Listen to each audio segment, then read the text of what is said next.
to do. It's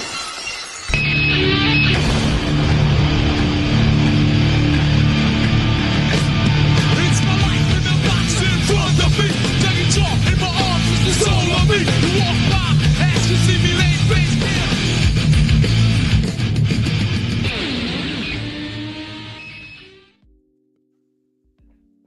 Ladies, gentlemen, punished civilians, Captain America 4 fans, because you all need to be humbled for absolute horse shit. Welcome to the Weekly Hell. Or actually, no, that's not our name. Welcome to the Weekly Steelchair, where are we reviewing SmackDown? Or are we stealing souls? We'll come to that bridge when we get there, but welcome everyone. Hope you're all doing well. Happy Saturday. It's 10 to 8 here. Haven't got a fucking clue what time it is for Matt, but I know that Matt will be wanting to hit whiskey at this rate. 3 o'clock. Well, you'll be wanting to hit some whiskey at this rate, my friend, because that's how bad last night is. But how are you? Well, I'm emotionally scarred. I sat through this thing last night and yeah, I immediately started looking for apps that had counseling, perhaps look through some of the liquor apps to go, yeah, that would go well with this, you know? Bottom shelf whiskey would go great with this show, you know? I mean, I looked at a $16 bottle and started to send it to The Rock personally, just to give him an idea of exactly how much ass that promo was. I had it figured up. I finally calculated how much ass was in that promo. If we raised Yokozuna from the dead and had him stare off with Rikishi and had Nia Jax run between the middle of them, we would have just about enough ass as this show was. That's very graphic. No, I mean, that's just how much ass this show was. The show was ass all the way across. Oh, it was. It's just very graphic in terms of which asses to use. I mean, I had a different analogy, but I'll go with yours. Is it crazy that this show literally does not deserve pre-game thoughts? This show doesn't even deserve that. Like, this show deserves a very appropriate term or word that this shouldn't even be called a review show. This should be called a proctology exam. Oh, no, I've got a very appropriate word for it, and it goes like this. Okay. Yeah, I mean, either that or we could call it a mass funeral, because a lot of careers got buried last night. 100%. We've already got 2 of our regulars in already firing in. So, what's up, Scott? Good thing for the AEW. WWE is garbage. Spot on. Garbage is an upgrade for what this was. Cesspool is more like it. Absolutely. And Stussy straight in. Today's sponsors are BetterHelp, DraftKings, and White Claw. Oh, we went to White Claw. Oh God, he said White Claw. I've got an appropriate term for it as well. Oh dear God. SmackDown last night got crane kicked. They didn't get the cheap crane kick. They got a full-on bitch boy Daniel LaRusso crane kick from Karate Kid, the first one. Like they got spun, or in a nice way, they got Mr. Miyagi'd. They got absolutely torn. And I think it's very interesting that a lot of a very specific community last night were very, very angry. And we're not talking about me and Matt, by the way. Me and Matt are not angry. Not yet. No, I was expecting something like this. They shit their mess kit at least 2 or 3 times before they get to WrestleMania. This was one. Absolutely. So, I mean, exactly. There's no anger from us, but there is a lot of anger from hardcore WWE drone accounts. Now, I am not using WWE drone tonight in terms of offense. that I'm coming at you in such a way. But they are technically labeled as such. They are every fan base has drone accounts. Everyone does. AEW's got drones, TNA have got drones, New Japan, everyone's got a drone account, right? I think Memphis Wrestling even has drone accounts. Yes. NWA, I think, were the original drones. When you look at it, just bitchy about everything about the territory days, the whiny little fuckers. So, I'm not specifically saying you're a drone. If you are a WWE drone, that's cool. You can be a good drone.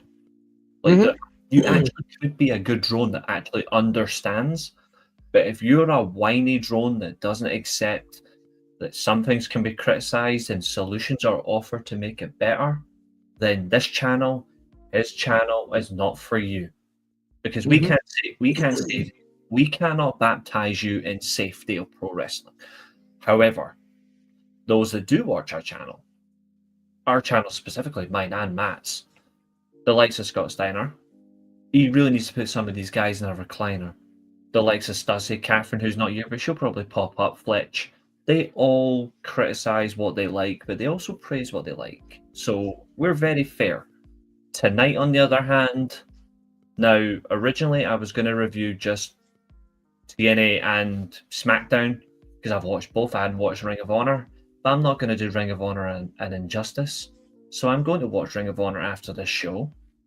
Then I'm going to watch Collision, and then I'm going to do the triple review tomorrow. So you'll still get your review tomorrow, guys. Tonight, however, we have absolutely chosen a delayed St. Valentine's Day massacre. We are going to massacre the show. Because if we don't, who will? Like, there's a lot of grifters out there that are refusing to take this show any form of genuine criticism. Tonight, you're going to get it. And if you think it's harsh, like I said not too long ago, big disclaimer, this channel's not for you. Because I am not going to be disloyal or dishonest to those that watch my show, that watch my podcast. I will not do that. So let's get through it. Before we do, obviously, Stussy's comments. Dwayne heard the rumors that Punk might main event and couldn't let that happen, so he decided to step in. Facts. We're going to come to him tonight, and it's not often I criticize somebody that I looked up to as a child, but I'm going to absolutely tear his bald head a new one. And they overrated Triple H thinking he was a good booker. He never had good ideas. Exactly. Now, I thought last night was the worst SmackDown I've genuinely seen in a very long time. And I know exactly what he's taking it from. I tweeted last night, like, this is literally a carbon copy of Corporate Rock. It is. Like, this is, like, that entire promo. The Rock is in the Vince McMahon angle. Genuine. Like, if you don't believe me, just go back and watch 98 Raw's War after Survivor Series. The Rock becomes the corporate champion. And Vince is looking for a corporate guy. There's your corporate guy. Right there. This is the death sentence. Cody Rhodes as your corporate Rock in 2025 doesn't work. It doesn't work. Cody Rhodes is anything right now with a title, looking like Homelander. It wasn't even a good Homelander. That's what says it all. The guys in the chat says, I watched the Rock promo. I thought it was interesting. What do you think they're going to do? Fail. Shit their mess kit. Truthfully, it's going to fail. It's not going to work. And you know what I feel? What's up, Jonathan? Good to see you. A regular from the Covalent podcast. I haven't seen Jonathan in my chat for quite some time, so it's good to see you, buddy. Trish Stratus. You want to know what the worst part of this thing is? Mm-hmm. Everybody in Toronto has already bought a ticket. So they just basically dog whistled to Canada like, I mean, you're bent over the table with no KY. You've got no stake in the game. Yeah, some places do have. Yeah. The funny thing is, and this is what you guys are gonna like, we're gonna come straight to this. There are some places that have got a stake in the game and they are waking up. But Mhm. Jonathan's comment is spot on. How are you gonna boo the greatest female wrestler of your company that's so disrespectful? And he's repeated himself a bit disrespectful, but he is telling the truth. Like he then says, no pot for Trish. And sadly drones are yeah, exactly. Like I was shocked last night. Like that crowd I was dead. wasn't. Like I that wasn't crowd was. shocked. No, the reason why I'm shocked, I'll come to it in a minute. Why I'm shocked. That crowd prides itself on certain chants or certain people to show up, or they really like a return. They do. And to be fair, I don't mind a return if it's booked well. Trish Stratus very rarely gets a negative to no pop reaction. That was the first time I think in a very long time she's had absolutely no pop. Like it was almost as if it was a really we don't give a fuck. You know what I mean? Like that Mhm. was like that was complete silence, which that's the part that shocked me. Scott Steiner says they got no direction. Last year they figured out Mania but won't again. See, the thing is, I They put on didn't the figure it out last year either. Mania wasn't that great. I mean, it wasn't great, but they kind of figured it out. The problem is they just it didn't feel right. They figured it out, but they ruined it. Getting but not popping at Trish is bizarre. Like if anybody, it makes no sense. Yeah, well, that's a good way to put it as well. I mean, the whole thing of it too is I wasn't shocked that Trish didn't get a response because the scenario was lather, rinse, repeat, and not in a good way. Last week you get what is it? Stratton, she gets her ass whipped. Charlotte comes walking in the ring with a chair, sets the chair down, parades around for a couple of minutes, sits down over and says, I choose you. Okay, what? Big fuck. Who cares? This week, I disagree on that. she didn't even do that. I mean, she didn't even bother to talk. I think the crowd is over this feud before it even gets started. And Yeah, then you got Trish running down here, and the crowd was already, we don't give a fuck. And I don't think Trish could. I wasn't shocked that she didn't get a pop because at least the fans seemed to be okay. We didn't give a fuck about it a minute ago, and you're not going to make us give a fuck about it. So we're going to sit on our hands. I agree with you 100%. And so I wasn't shocked that Trish didn't get a pop because the crowd was already emotionally divested of the damn thing before she even got there because it was an exact same work of last week. Tiffany Stratton has been trying now, and I don't know if anybody's really paid attention to this because I don't hear it on any other review. Tiffany Stratton has been trying to complete a promo now for about 2.5 months. It's the same fucking promo over and over and over, and every week she gets a little bit deeper into it, but she's been trying to finish this promo for like 2 fucking months, and most people are sitting there going, all right, out with it. What are you trying to say? Get it all out. Let's get to it. I technically have, if you think about it. Every time you've been on, I'm probably the only person. I'm probably the only person. That's what I'm saying, but nobody else is looking at it from that standpoint, and that's why everybody's like, they didn't pop for Trish. Of course they didn't. They're worn out. They're tired. They're bored. I mean, there's nothing new happening with Tiffany Stratton. Here's what's going to happen next week. She's going to get in the ring. She's going to get another step through this promo of, I made it, you didn't, blah, blah, blah. I'm the blonde with the title. I want your spot, blah, blah, blah. We got to the point of where she wants her spot now. There's more to come. It's going to take her at least... She'll still be doing this promo long after she loses the title. That's what's funny. Yeah. We are going to cook that. We are going to cook on that as well because...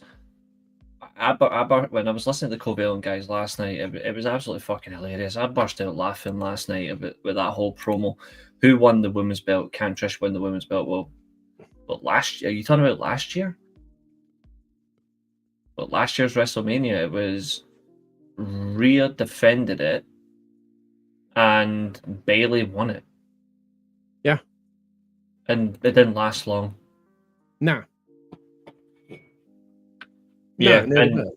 And Scott, truthfully, we've been very fair to Nia for what 5-6 shows in a row. Mhm. We were fair to Nia. That stops now. No, Nia's a hack. I've never gotten off of that. She has good weeks and bad weeks, but more bad weeks than good weeks. And the good weeks just really aren't that great. They're just passable. Yeah, 100%. She hadn't had a breakout moment yet. She doesn't wear clothes she can keep on because she's fucking fat. I mean, it just is what it is. About every other week, she has a wardrobe malfunction. They have to zip her back up. I mean, give me a break. I don't think she really has much of a wardrobe malfunction. What she really has is a selection problem. To be fair, she is big. She's lost a lot of weight, which I think is absolutely impressive, but they need to start thinking outside the box with her, because it's really not coming across well. They gotta keep her. They gotta keep her through next year. So, but go ahead. Yeah, I was gonna say, like, I like the idea that Jonathan's got crazily that you have Medusa versus Trish for a title, but that does not sell well in 2025 because both of them cannot go that long. Like, you couldn't have that. It would be for more the average fan base. They're old. Mm-hmm. Even though their Elimination Chamber is an old fest, but don't tell them that because then they'll cry. I mean, Medusa looks run hard and hung up wet. So how is Nia underrated? Huh? Nia's in the area of worst possible wrestler on the face of the fucking planet, I agree. She's underrated. Oh, don't tell that to Jim Cornette. He's officially declared who he thinks is the worst wrestler in the world. I'm not telling you the name. The Man in the Mirror? No. A promotion that he will always criticize, but he won't go for anyone else. Yo, Fernando, what's cooking, brother? I mean, I think for tonight's show, I think we all have to establish that tonight we're not wrestling fans. Tonight we're sports entertainment fans, because we're not reviewing pro wrestling. According to Michael there was Cole. Nothing there. No.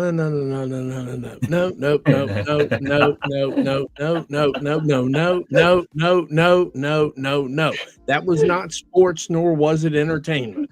I know, but I still have to tell you that's what they claim it to be. So we as soon as you said sports entertainment, I'm like, there wasn't a one bit of fucking sports in that thing, and that was about as entertaining as a colostomy wide awake.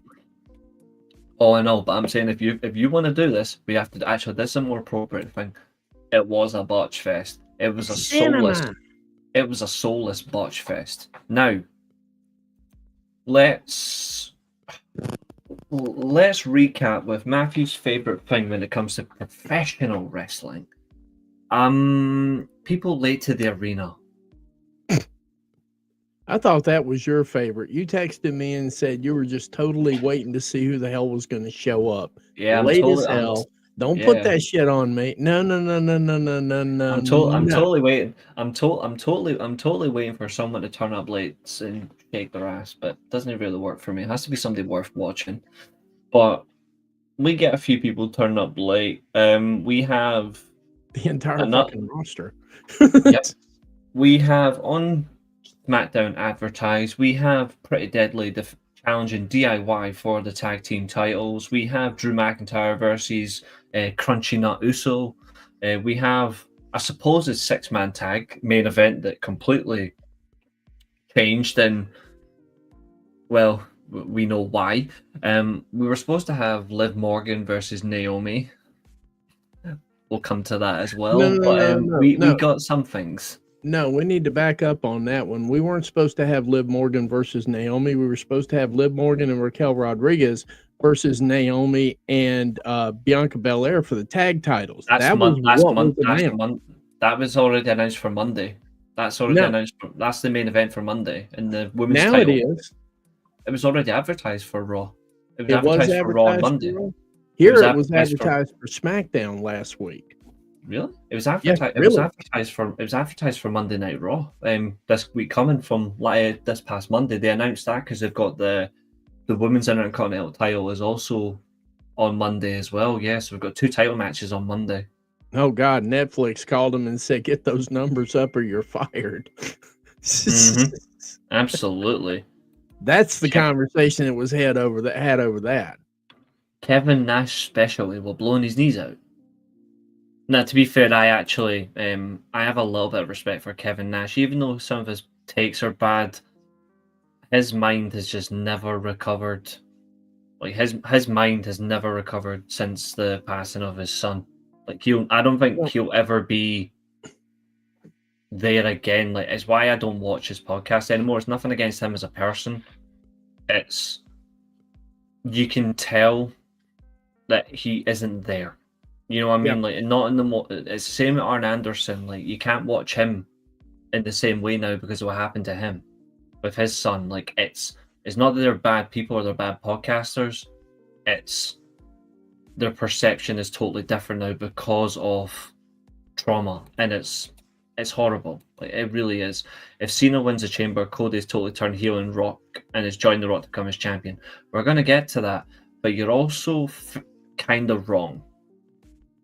In a way, you're in a way you're kind of wrong, but I'll explain why later.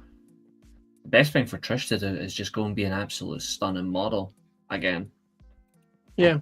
Oh, but we can't say that in 2025 apparently. Anyway. No, you can't hear. We don't care. Oh, I don't care. I'm just reiterating the point that people are all bitches. You absolutely can, Jonathan. I'm always available to talk to anyone when it comes to pro wrestling. Anyway, Friday night SmackDown does start with people turning up late, and we get a stupid promo from Crunchy Nut Uso, who is just as boring as his brother. He's in a match with Drew McIntyre,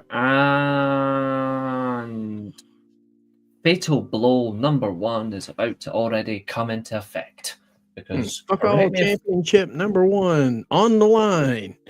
Because, correct me if I'm wrong, Matthew, Drew McIntyre did win this match, didn't he? No, he did not. He lost a small package. And it gets better. What else is he doing next week? First man out the chamber. So let me make sure I got this straight. Let me make sure. Let me make sure I got this straight. I absolutely love this comment because this is absolutely fact.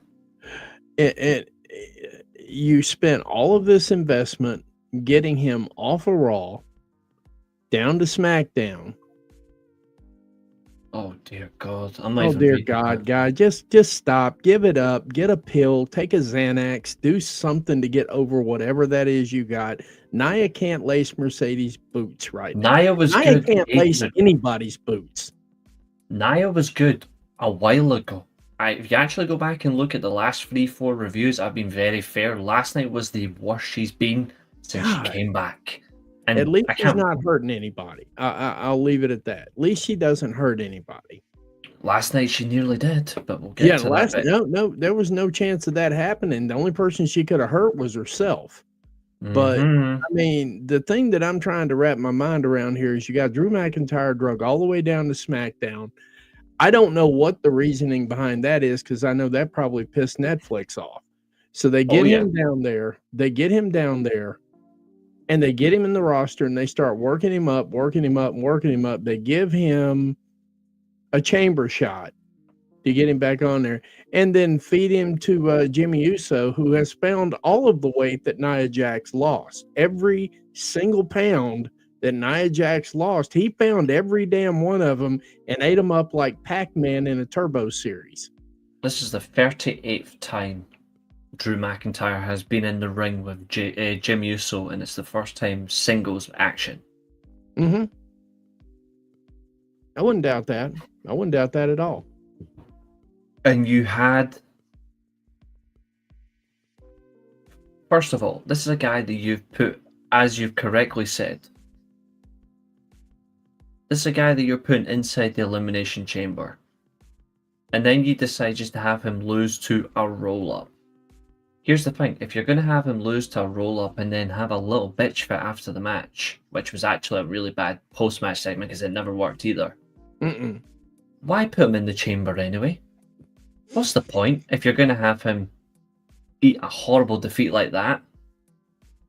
Like, that was horrible. If you were going to do something like that, then here's the deal. They could have at least added a moniker of suspense if they'd just put Jimmy Uso in there. They could have put Jimmy Uso in there. He could, you know, you could put Jimmy Uso in there and you know he'd be the first man out. You know, but you would at least have some moniker of suspense of a possibility that you could have a double Uso. No, and never mind, I take that shit back because Rikishi would have billed for it and we'd have had a Jey Uso or Jimmy Uso win. Then you would have had Jimmy Uso going after the WWE title and Jey Uso going after the World Heavyweight. Now, forget what I just said. Screw all that. Drew can stay. I could just see that playing out. But yeah, I mean, I was thinking you could have a moniker of suspense by putting Jimmy Uso in there, and then it dawned on me Rikishi's still alive and he has a podcast. So fuck all that. We're not putting him in anything where it could sniff a title because Rikishi'd be on the podcast 24/7 talking about, you know, Jimmy need to go over. Jimmy a good wrestler. Jimmy my son. Did y'all know Jimmy my son? Did y'all know Jimmy is my son? Sound like Dusty Rhodes with a lisp. I mean, seriously. What a comment by Stussy. What are the odds he gets rolled up in the chamber and throws whoever pinned him through the glass? None. Like, what's going to happen is he's going to eat 5 finishers. Probably 2 attitude adjustments by John Cena, but he's going to eat 5 finishers and he's getting pumped off. Yeah.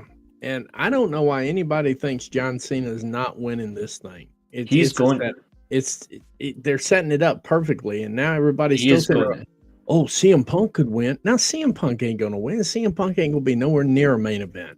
Cena is going to start the whole thing, and he's going to win it from the very end. That's correct. He is going to go 30, 35 minutes, and he's going to win the whole lot. Like, the only way Cena doesn't win this is if he chooses to not use the golden shovel. No, right now, if he wins it, there'd be no golden shovel because, yeah, you're right, exactly what you're saying. Because whoever he loses to gets buried automatically. So because the question will be, why did that person get the main event ahead of John Cena? Because the question is, what story do they have compared to Cena going for 17? Like, because that's the whole damn thing. It's always story, but it's never logic. No, and 17 doesn't have any logic to it either because you've got, and I doubt John Cena will ever stumble across this, but this is for you, boy. You hadn't won a match in 2,700 fucking days. You shouldn't be sniffing a title. You shouldn't be thinking. You don't even have a 2,700 days since he won a match, much less a title. And I know wins don't matter to these idiots, but at the end of the day, 20 years from now, when all of these drones are dead and gone, or they've gone on to something else, and they're pissing on football, or they're pissing on baseball or something, somebody is going to be sitting back taking a look at this going, what the fuck were you guys thinking? This is horrible. This is trash. Oh, yeah. I mean, there are parts of WCCW that I can look back on now. World-class championship wrestling, for those who don't know. That's Texas wrestling. In the moment, I loved it. But there are times now that I can look back on it and say, what the hell was I thinking when I looked at some of this stuff? It was stupid. Agreed. Yeah. See, that's the whole thing of it. One of these days, for all these people sitting here wasting keystrokes on X or Facebook or Instagram or anything you feel like you control on, 20 years from now, somebody's going to be looking at you and wondering why your mom didn't swallow. This is also very true. I believe it was the Netflix premiere. Mm-hmm. Yeah, that is correct. But I think Also, Drew has paid his penance. I think Drew's paid his penance, and I hope LA Knight's paid his penance because that one wasn't much better. LA I mean, Knight, is that Los Angeles or is that Louisiana? that's Louisiana Knight for the night here because I will give him credit. And I posted on that one myself. I said, I'll take how do you fuck up two or not great, but good athletes and troll the crowd in the exact same move for 500. Oh yeah. Speaking of that, so in general, the reality is that what we see from this match as well, this match proves two things.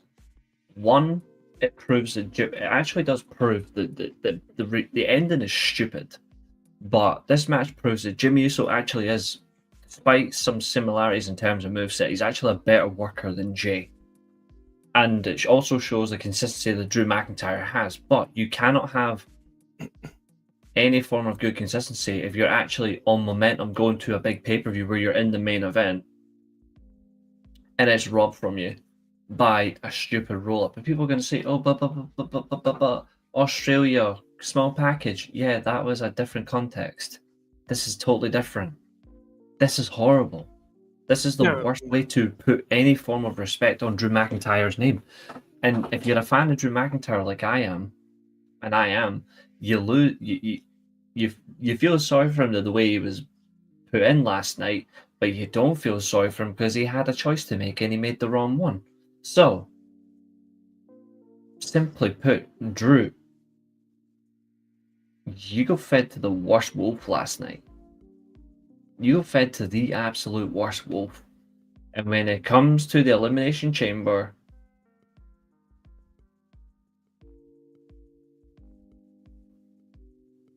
you're better off not showing up, Drew. Have someone else clock him in at 1. See if they'll clock him in at 1 with John Cena, and he could be John Cena's first victim. And so, now he's the buried one. Yeah. Drew McIntyre is one of the best guys they've had in a very long time, who came back after redefining himself, and now they've just crippled it from underneath him. Horrible. No, I mean, it was to be expected, though. I mean, why?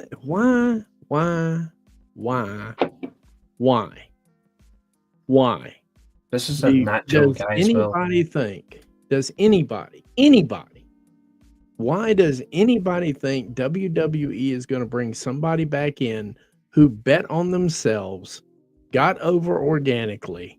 Why do you think WWE is going to let them back in their company so they can shine? They weren't built by the WWE machine. So why on God's green earth?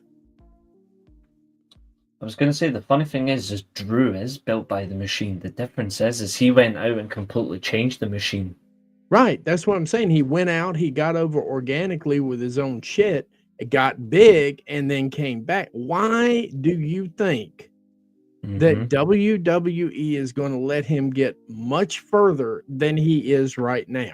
Because that would be admitting, because he was the chosen one, because he was given all the creative in the world. He said, fuck this, went out on his own, created his own creative, got over his own way, came back with more fans who were expecting the TNA Drew, the Evolve Drew. They were expecting that kind of shit. What makes you think WWE is ever going to admit their system doesn't work anywhere but in the WWE? And that's only after they beat you over the head with a billy club until you're sitting there counting money like, how in the hell do you think that's ever going to happen? Great question, Jonathan. Great fucking question. Yeah. And you're totally not wrong, dude. Stussy's right in here. We're essentially 3 years behind on storylines. If Cody beat Roman the first time, he would have faced Punk, Cena, Orton, Drew for the title by now. He would have done. Oh, he would have.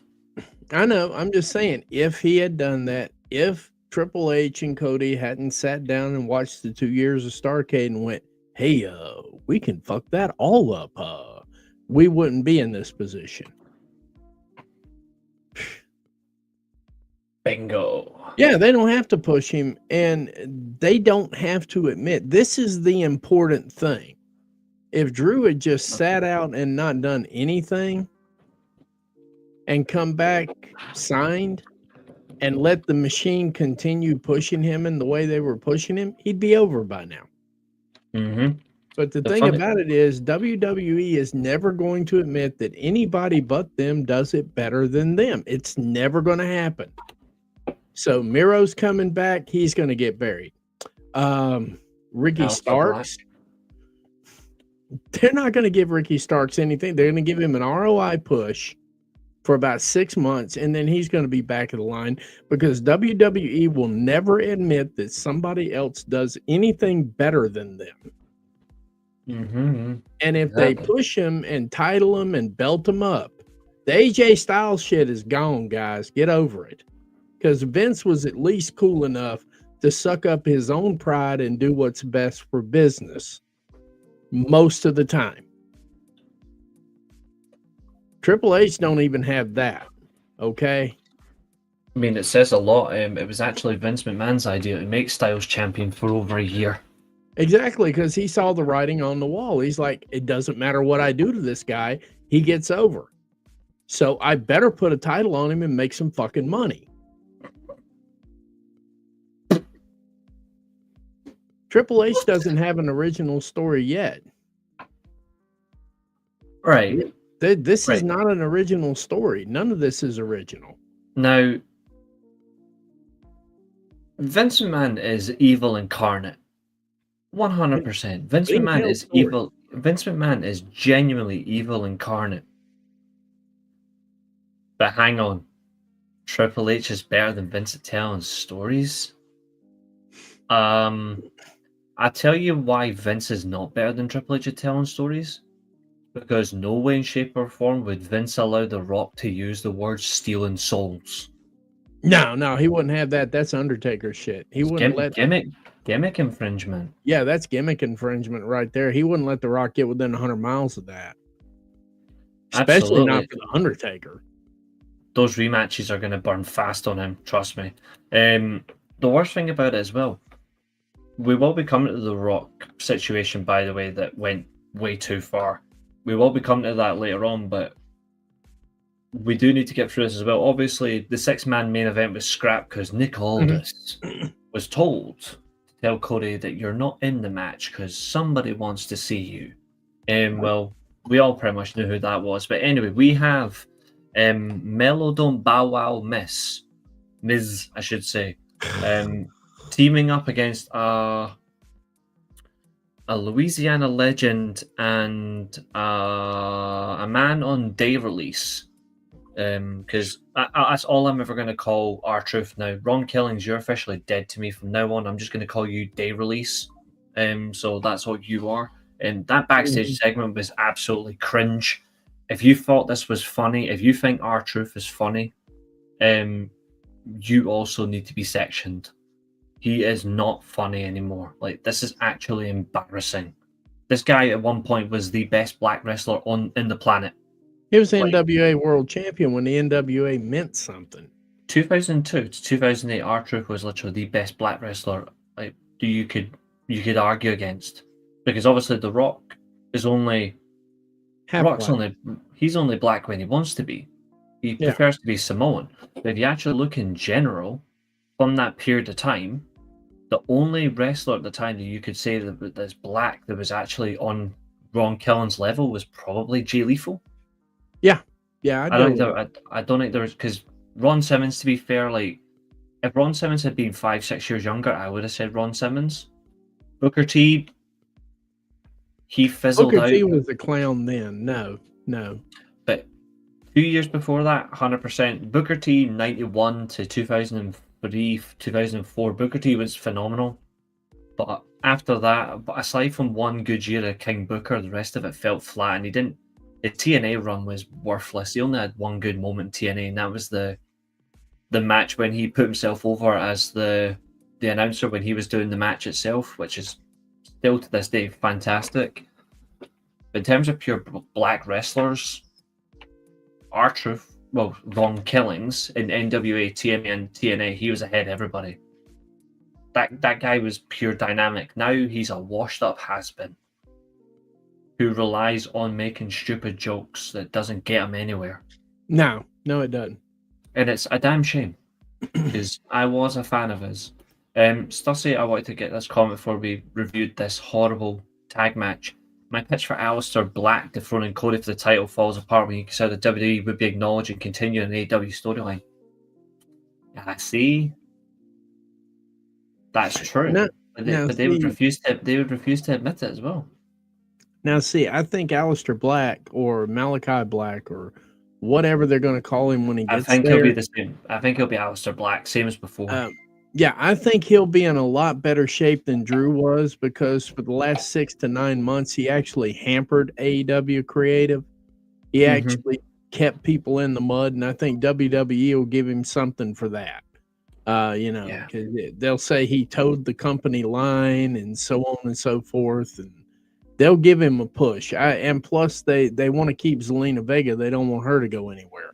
I think part of him coming to WWE is to get her over. They probably told him, if you come here, we'll push your wife. So her entire promo package was probably the best thing of SmackDown last night. It was the only good thing on SmackDown last night, aside from Trish running down to the ring, but then she got squashed. But either that, This is true. So the tag match itself, so many things wrong with it. First of all, R-Truth doing the whole handover thing. First off, the fact that somebody was sitting in a room with a book and said, you know what, I got an idea. What's that? Let's book Midget Mello and Nobody Gives a Fuck About Miz against the Traveling Minstrel, and we gotta stick it to LA Knight tonight. So let's stick his dumbass in this match and let's put a match together. Good fucking question, Jonathan. And you know what's even worse? LA Knight's title matches next week as well. That's what's worse about this whole situation. But we have Louisiana Night for the day, which it was kind of predictable who his tag partner was going to be. Let's be real. The Miz actually does. The weird thing about this, I cannot stand the Miz, but the Miz is actually trying to get Carmelo over. He is actually, if you actually look at the Miz last night, the Miz is actually trying to get him over as a heel. And if the Miz can't even get you over, that's when you know there's something genuinely wrong. Jesus Christ can't get Mello over in that company. If Jesus Christ came down from heaven right now and divinely walked down the aisle and said, you will cheer or boo for Mello, they would look at Jesus Christ and go, whatever. Seriously. Exactly. And that's not being sacrilege. That is the extent to how much this dude cannot carry anything. Over this show last night, I'd take all of 2019 Vince booking. Over this show last night, because Vince could stumble and come into something to make this show redeemable. From Gorilla, he would pivot. He thinks fast on his feet. But for an elderly statesman, he does think fast on his feet. The match would not the first time you're going to hear these words tonight. What's disgusting? And I am the one and only Steelchair. So it's not the first time you're going to hear these words today. This match ended in a disqualification. And I actually like 2019 Seth as Universal Champion. Which match? First one. Well, it didn't really end in a DQ, but interference. It should have ended in a DQ if the referee wasn't blind. Yeah, Drew and Jimmy ended in a DQ, but LA Knight and them, Mello pinned. Mello pinned him with that weird finish. No, actually, Miz pinned him. I'm sorry, Miz pinned, because I remember that being specific. Miz pinned R-Truth. Yeah, R-Truth with his 5 moves of doom. or is it 5 moves of unwashed? It's something like that. 5 moves of absolute horse shit is what 5 I would moves of call it. mental illness. Yeah, I think it says a lot when even Wade Barrett says this guy needs to be put in a straitjacket. Mm-hmm. Like, even though he's a commentator and he's meant to put him over, no, if you read between the lines, Wade Barrett last night went into business for himself. Because you generally cannot take that shit seriously. No, you can't take any of them seriously. It's horrible.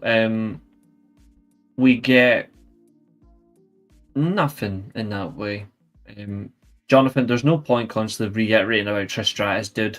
There's no point about her getting a Mania title match, however. Trish Stratus will never challenge for a world championship again. No, she's too old. Too old and not going to make the commitment. She's not going to make the commitment. But Shinsuke Naka Skywalker would obviously make the interference. Helps the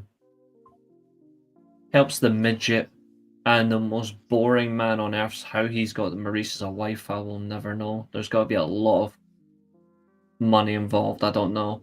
But anyway, they win last night. 0 out of 10. Pure rubbish. Absolute horrific. Torture is a staple. We mentioned her name earlier on. Now you get to look at her for 20 seconds because we're about to look at the worst whoop performance of the night. Her. Oh dear God. Where's my sad music? I'm sorry, guys. I mean, at least we got a couple of minutes deeper into the promo she's been trying to put on for 2.5 months. Because she always reiterates where she was, so you can keep up with the promo she's never going to finish. Ludwig Kaiser. Keeper. He will lose to Ludwig Kaiser in the rematch. 100%. That rematch is going to happen. Her promo was awful. No, the Covalent guy said it last night, and it's absolutely spot on. Even though I watched the show, I was pissing myself because it's so factual. Tiffany Stratton, is she meant to be a dumb blonde or a smart blonde? Because it's a battle of the blondes. We can move on. How can you not understand? What's up, Mo? What's up, Mo? Scott, 100%. We're going to talk about that moonsault, but let's laugh at Tiffany Stratton for 2 seconds, because Tiffany Stratton said something last night that was absolutely funny, and what she said specifically was about Charlotte.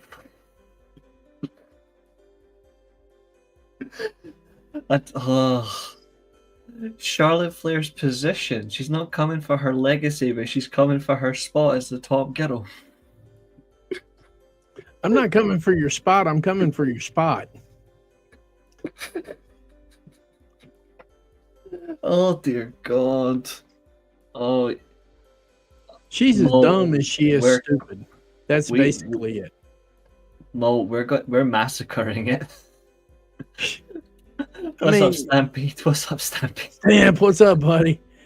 No, she's as dumb as she is stupid. And and she's allowing this stuff. That's the problem of it. I've heard her off camera before, like in casual conversation with other podcasters and stuff like that.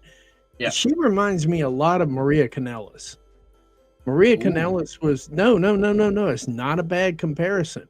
Maria Kanellis was always portrayed on WWE television as this ditzy chick that you could get over on her real easy and the guys could get with her and all that other shit. I mean, until like 2007, something like that, yeah. And then just like right out of the blue one day, she starts spitting astrophysics on television just to let you know she's not stupid. Tiffany Stratton is not a stupid woman. No, she ain't. So, but I mean, I'm sitting here going, Tiffany, why in the world do you let them clown you like this? I'll tell you why. It ain't got that money. It can't now. The money can't be that good because she probably ain't making about 450 a year. It Still can't the be that good. She's still the champion. She's getting the money for it. That's why I'm putting her in about the 4 to 450 a year category. She still has to pay for all her shit, her hotels, her travel, and all that stuff. So you cut all that out, she's at about 250 a year. So the money can't be that damn good. Tony would put $1 million on her and pay for her travel. So which would be a bad idea anyway. now I wouldn't want her in AEW. I'm saying if she had the skill set, you know, Tony would put real money on her. But I mean, most of these guys are only walking like $250 a year, and you say, well, it's $250,000 a year. Then they got to pay for their insurance and their hospital bills and all this other garbage. I mean, why would you put yourself through all that to be looked at like a blonde bimbo? I don't get it. Literally, and Scott, 100%, she is afraid to lose her job. She's afraid to make mistakes, and that is a reality. Because what's the point? There's no point in putting her there. She's not long term. This is a one and done. She's going to show up for the chamber, and that's it. The only reason she's showing up is because it's in Canada. So it's a little bit of a mini build. That's all it is. And also, Rhea Ripley wouldn't want to work with Trish in a title picture. Because if one mistake goes wrong, that's her credibility out the window as well. And that's another thing, too. Nobody wants to be that person like, I don't think you understand when Lita got hurt, when Lita physically got hurt, I forget who actually was working the match when she got hurt, but you don't even see him anymore. There's one person in that match that's been long gone. Yeah. You know, you don't want that kind of rub. That's not a rub. That's a rib. It's not even a good rib. Nobody wants to be the person that accidentally hurts Trish Stratus. I mean, you can just cash your career right out the door. I mean, this is a fact. Not many people are going to like it, but it's a genuine truth. If you were to do something particular to Trish Stratus in terms of injury, it'd be like seriously injuring John Cena. It's the golden goose. Yeah. Like you cause any damage to Trish Stratus, doesn't matter if you're a champion or a number one contender, you're out the door. And never to come back again, too. Yeah. Yeah. You would be buried beyond buried upon buried, and then you would be forced to quit. The only person in the building that could possibly survive that would be Charlotte Flair. Possibly survive it. I'm not saying she would survive it. Well, you're right though. I agree, and we all know why. For two reasons. One, her name. Actually, 3 reasons. 1, her name. 2, her dad. And 3, Levesque loves her dad. Yeah. Like it's just a simple fact of life. And what legacy does Charlotte have winning 14 titles? Does it mean you have a legacy? Charlotte's legacy, Charlotte since day one has been on top in WWE. Not even in the way she deserves to be. It's just the reality of it. How do you mess up Trish Stratus, run down the ring? Trish goes somewhere that's going to respect you. Exactly. And we're going to come on to that because we are now going to review this horror show. And I've been saying it for the longest time that Tiffany Stratton has actually had the right promo, wrong delivery, consistently, and it's the way it's going. It has continued. It has backfired tremendously. The match, however, also, Candice LeRae has aged like 30 years in the space of a week. Have you noticed this? Like, she looks very old. She looks like a vampire. Yeah, she does. And it's not healthy. And people actually take her seriously. Christy Hemme, absolutely. She did make a mistake. She got fired, but she went to TNA, and now she's got fired again. TNA let her go last week as part of shake-ups. Bad idea getting rid of her because she was promoting the women. Yep. Her and Gail Kim. Yes, go to Ring of Honor, All Elite Wrestling, where you're respected. Trish Stratus doesn't even need to be in the ring anymore. That's the funny thing. She should just be doing what she already does. But instead, she goes back because her name commands it. Reality, she shouldn't even need to do this anymore. That's not an indictment on her because she's 48. It's an indictment. It's just Anita because the business is supposed to have passed her by now. But it hasn't because they haven't passed her by. In other companies, yes. In WWE, no chance. So, let's see. We have a moonsault botch. And we have that top rope running botch as well. So, which one are we going to get pained over first? Well, I mean, the other part of this thing too that and I was waiting to see if you'd bring this part up here too, but if you notice that, like, let's run back to the Jimmy Uso Drew McIntyre match. You notice Jimmy Uso busted his elbow open, right? And his knee had to get 60 fluid, 60 kilograms or something of fluid or something out of his knee. 60 cc, sorry, came out of his knee. Yeah, but I mean, he busted his elbow last night. It was bleeding all over Drew. And Tiffany Stratton busted her exact same elbow. So I wonder what the hell was going on last night. They both did. Exactly, Mo. So, I mean, that part of it I thought was kind of odd because I noticed that Jimmy got hurt in the first match. And I'm like, well, you know, Jimmy's out of shape. He hadn't worked a lot, and he really hadn't worked a lot of matches. Tiffany's worked a few matches, and she came up with the exact same injury on the exact same arm. So I'm kind of curious as to how that worked out for the production side of it because they produce these matches too. So I'm wondering if both of them had the same producer. I didn't look it up. Didn't care to look it up. That was no idea. I was thinking about. It's a good question. Speaking of questions, the guy says this is a serious question. Are you too biased to WWE because you seem?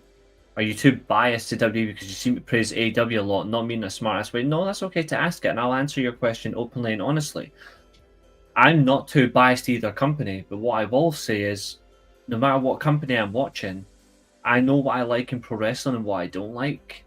And if I think something is good, I'll praise it. If something's absolutely disgustingly bad, I will call it out.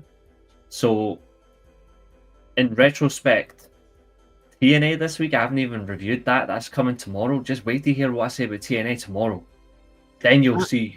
Then you'll see just what I think of pro wrestling right now. But in terms of am I biased over one company to the other? No. I think AEW does a lot of things good, but they also do a lot of things that I actually would kick Tony Khan in the face for. Same thing for Triple H as well. Like, when you look at what is good and what isn't, you cannot refuse to hold that shit accountable. Like, you cannot. If you don't, then your opinion won't get to be. It'll mean absolutely feck all. So, I'm a big AJ Styles fan, but he's wasted in terms of feuding with Dominic Mysterio when the better program for him, he should have went straight for Braun Breaker. No, see, I would.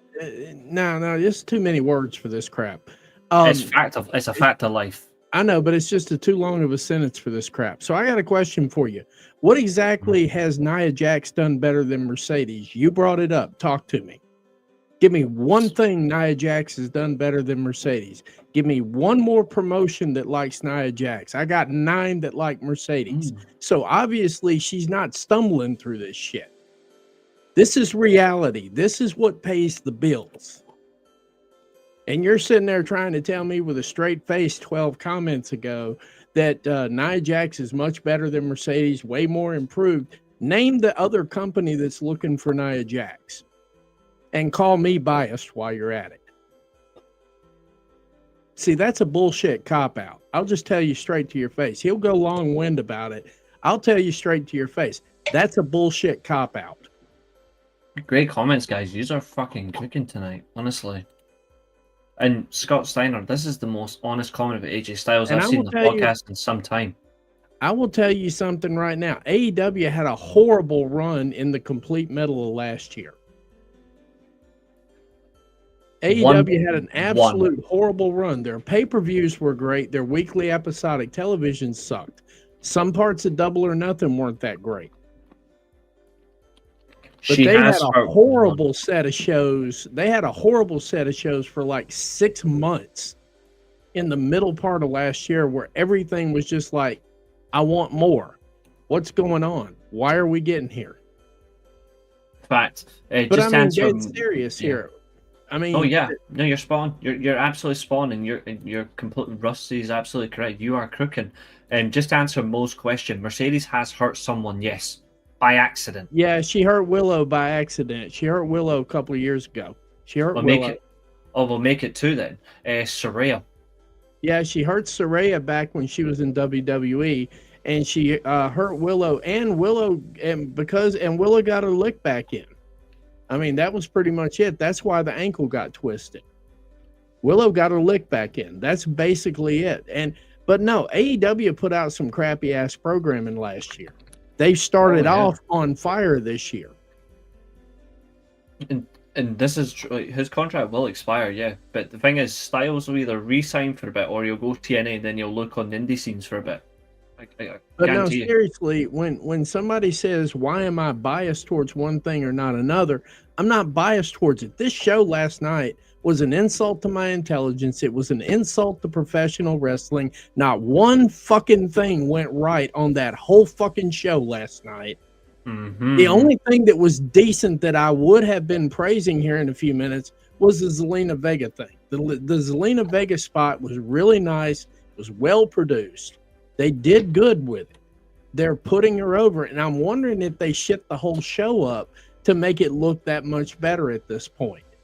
When I'm thinking about it, I think what they've tried to do, and this is the absolute hilarity, they have tried to be what they're claimed, like what drones have claimed to be for quite some time. WWE are trying to be unpredictable, and they're still being predictable.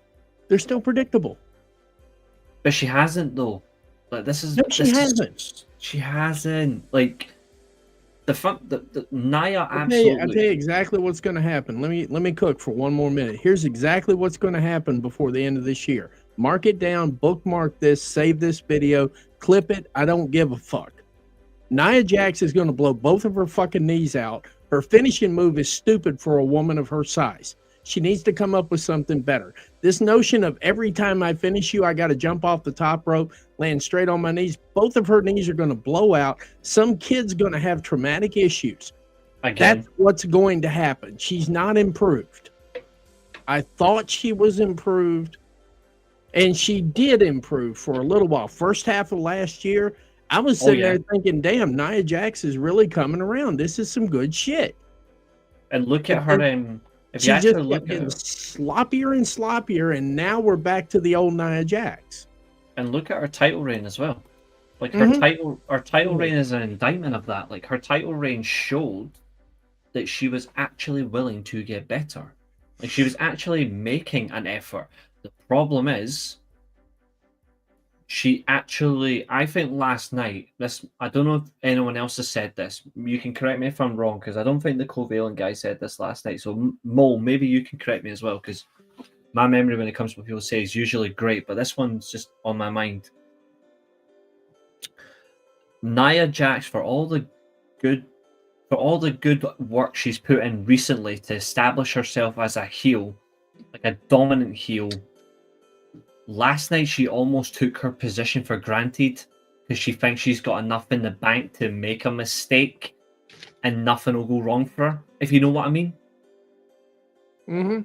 So like this is what I kind of think. I think now, in absolutely no way, shape, or form should a talent be deliberately making mistakes like that. I'm not saying that.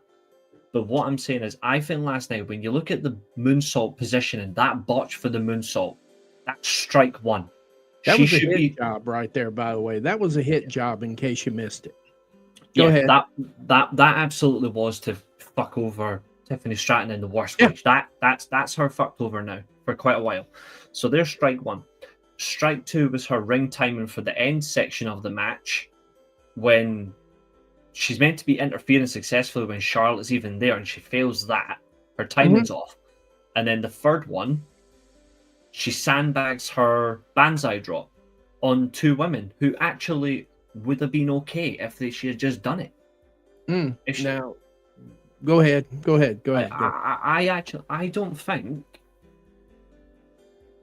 I think if she had done that Annihilator Bonsai drop on both Stratus and Stratton last night, genuinely, if she had done it the way she's been doing it for the past few months, they would have been fine. She would not have hurt them. If you actually look at every single one she's done since she started using this as a finisher, no one's been hurt. No one. So I actually think they would have been safe. But she last night, I don't know why, she purposely slowed herself down, Mhm. and instead she decided to just sit on them. No, fucking raise that ass cheek and smash it in. I don't care.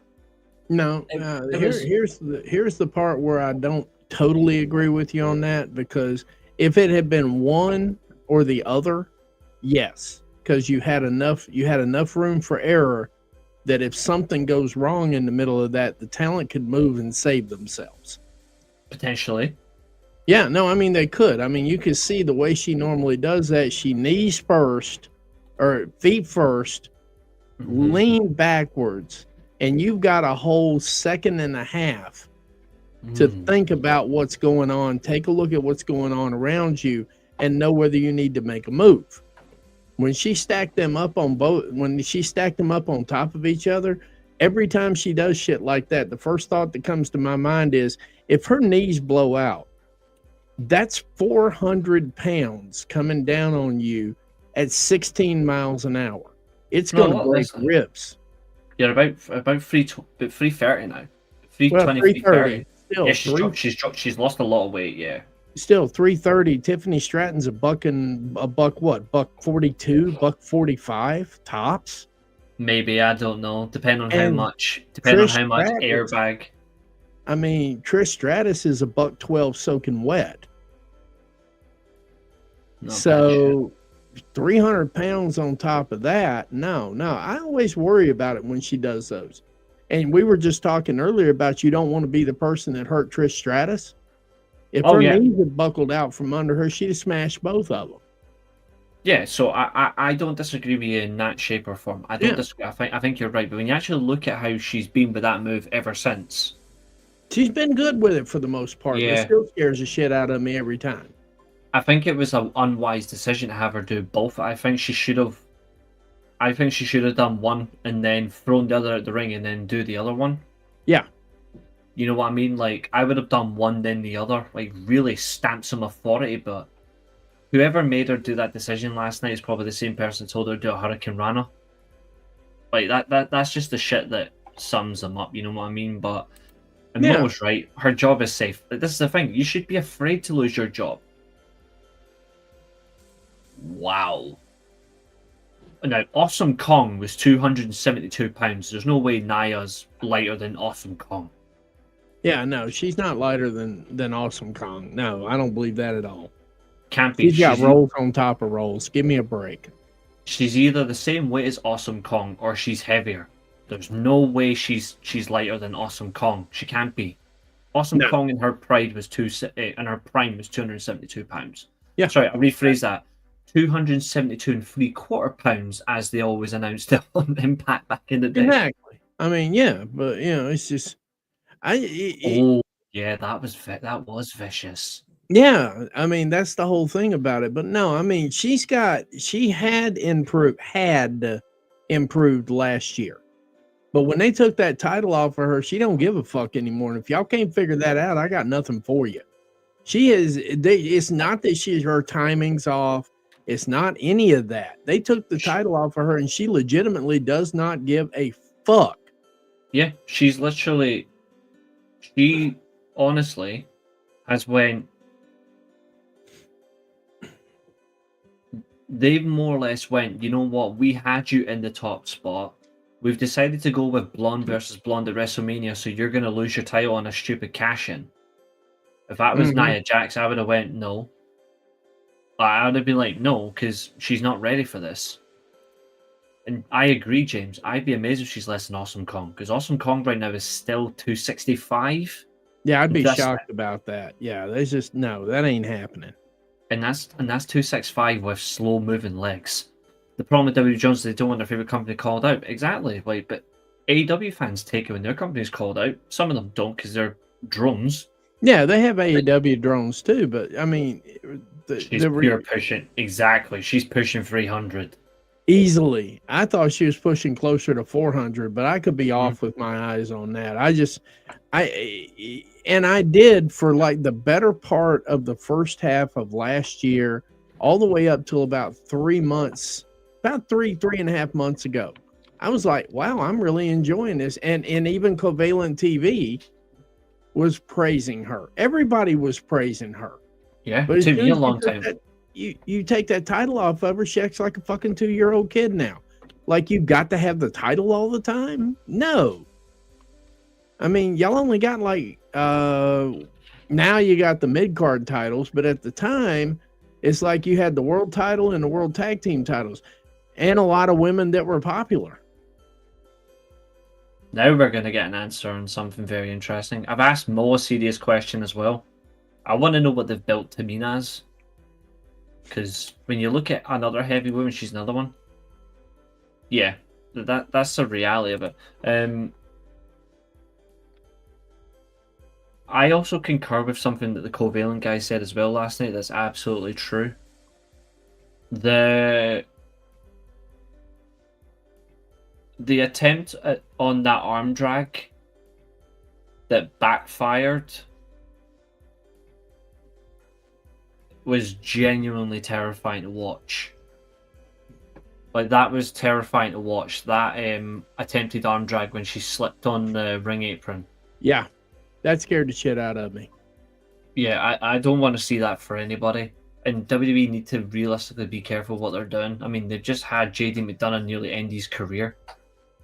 Like, can we seriously think, like, people moan at other companies for not stopping over an injury, like an injury, for example, but WWE is, let's just keep going. Like, this has to change. Wow. I had her to at least 220. My ex-wife was 169 pounds. Tamina is not 169 pounds. My children's mother is like 160 pounds. Tamina is not 169 pounds. I'm not even kidding.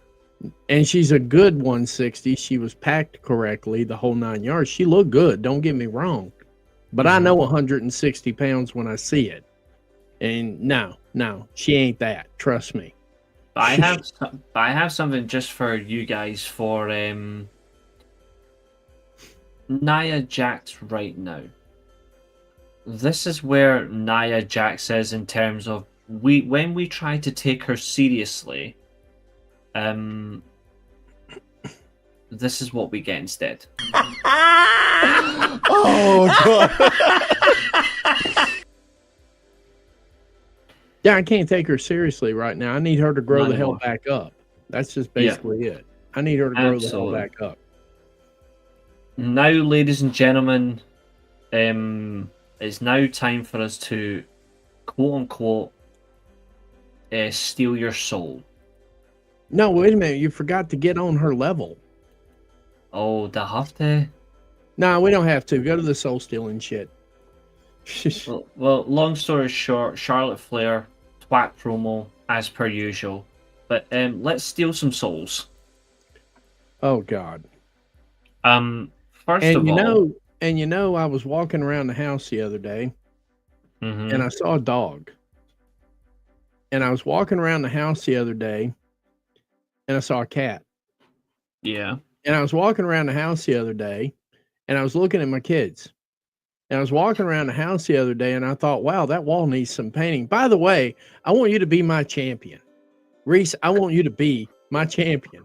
Can I use that? Then I looked at the ceiling, and I said, there's texture on that ceiling. And Reece, I want you to be my champion. I'm going to reenact this for you, just for you. And Reece, and then I looked at the window, and I said, there's things outside. And Reece, I want you to be my champion. Will you be my brother, Reece? Will you be my brother? Will you be my Valentine, Reece? Please. Jesus Christ. I want to steal your soul. And then I looked at the ceiling again, and then I remembered I'd been smoking weed and drinking tequila for way too fucking long before I cut this promo. And then I looked at the floor. Do you know how fascinating the floor is? And I want you to be my champion. And then I looked at the wall again. And then I looked up at the ceiling again, and I saw a crack in the ceiling. And I said, you know what? If Reece were my champion, that crack wouldn't be here. And then I looked at the wall again.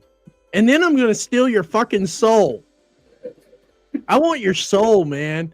I want your soul. I want you to be my brother, man. Will you be my brother, man? Please, man. Be my brother. Please. And then I looked at the wall again. Guys, laughing emojis in the chat, please. And then I looked at the TV and I said, the TV is close to the wall and Reece won't be my brother. I need Reece to be my brother so I can have his soul. I want his soul. Don't y'all have a soul? Can I have your soul? How about your soul? How about yours? Reece won't give me his soul and Reece won't be my brother. Damn it to hell. And Reece won't be my friend. But he won't be my brother. But I know, it's not about that, Reece. I don't care about that title, Reece. I just want you to be my brother. I've been everywhere. I've done everything. I've made billions of dollars. And Reece, you can make billions of dollars if you'll just be my brother and give me your soul. And then I looked at the wall again. That's how this fucking promo went. You can take over now. When you get like laughing. After I looked at the wall. And you're not my brother.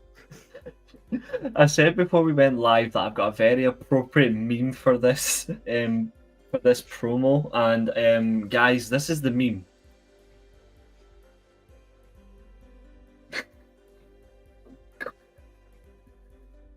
And Cody won't be my brother. I wanted a Highlander for a brother. But Cody won't be my brother. Oh, dear. And Reece won't be my brother. And neither one of them will give me their souls. Damn it to fucking hell. I want souls. Not anymore. That's worth nothing. This promo, now I figured it out like that. Like I figured this promo out the minute it finished. And I already don't like it for a reason. Because I said it earlier on. This promo, it might not be word for word, but this promo, context for context, is literally on screen in 20 seconds. And your mom and my mom were friends last year. Who cares about Cody Rhodes' mom? She's a bitch. I want your soul. Give me your soul. If you want to know what that bloody promo is, what it's all about,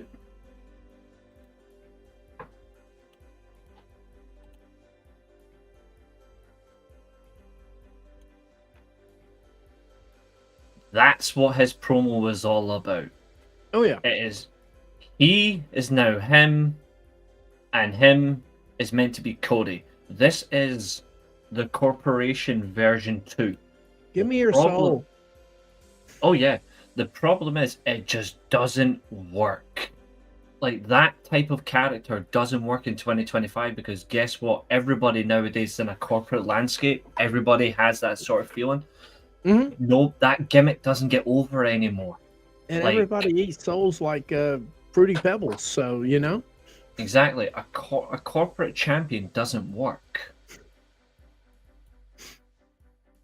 It makes sense in that way. The problem is nobody wants it, nobody asks for it, and nobody needs it.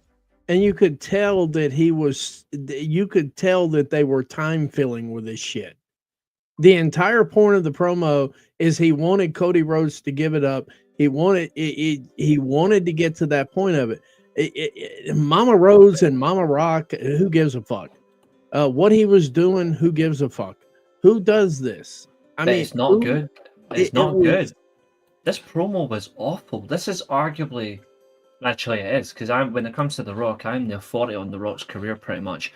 Apart from Brian Gerwitz, this is the worst ever promo The Rock has done, and I'll tell you what his worst ever promo is before this. The worst ever Rock promo was it's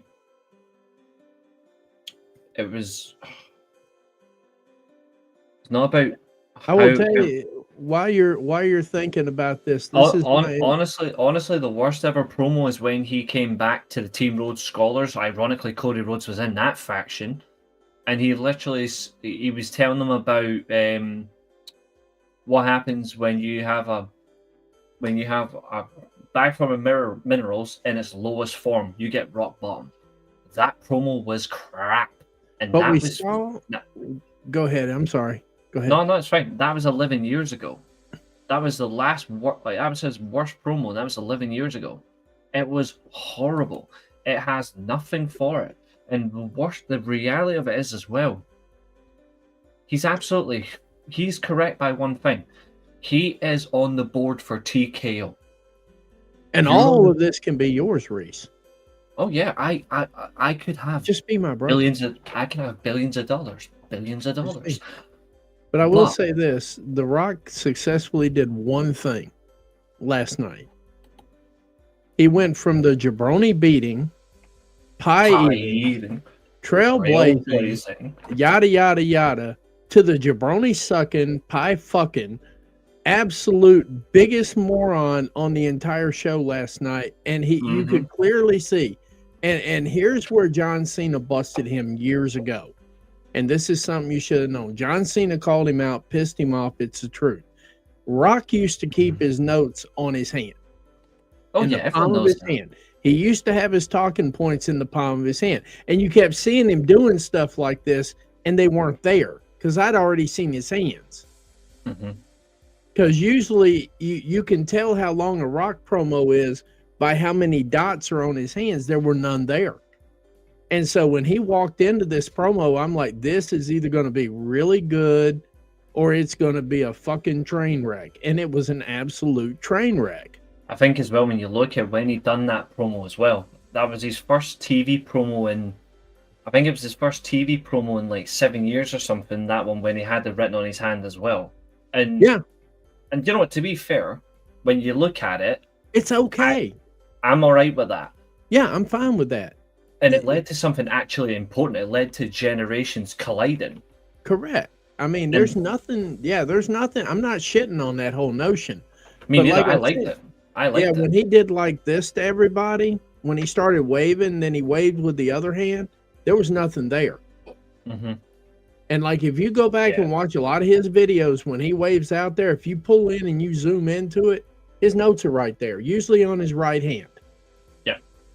So, I mean, there's nothing wrong with that. And for me, John Cena was a bitch for pointing it out. Yeah, he should never have done that. You should never give tells away. They were still doing kayfabe when he did that. But the worst thing as well is it led to the genuine heat between the two of them. That led to his own personal downfall as well. Exactly. But I mean, when I saw that, I said to myself, I'm like, it's either going to be the greatest promo he's cut so far, because we knew he was going to kill 20 minutes. And I just was sitting there scratching my head. When he first started talking, I'm like, how are we going to get to 20 minutes with this? This is a reality as well. And Mo, you're not wrong. If youth is the future, then why is the youngest man inside your elimination chamber your most inexperienced? Logan Paul's in a no-win situation inside the elimination chamber. They're burying him, and I'm here for it. I'm fine with that. They're going to bury Logan Paul in this match, and I'm good with it. I don't give a shit. This is another fact as well. He did say this He did say this on the press conference after SmackDown. He said that entire segment isn't leading to either he's trying to play the dirt sheets or something else. If he means that in a genuine sense, then last night has wasted. And I hate her as a talent, and I hate her as a person because she really is an absolute piss up. But last night you were supposed to get Naomi and Liv Morgan singles action. They probably would have went about 10-15 minutes. Their match got cut for this shit. It's bottom line. Yeah. Good that wrestling. Match got cut for it. It's awful. It's awful.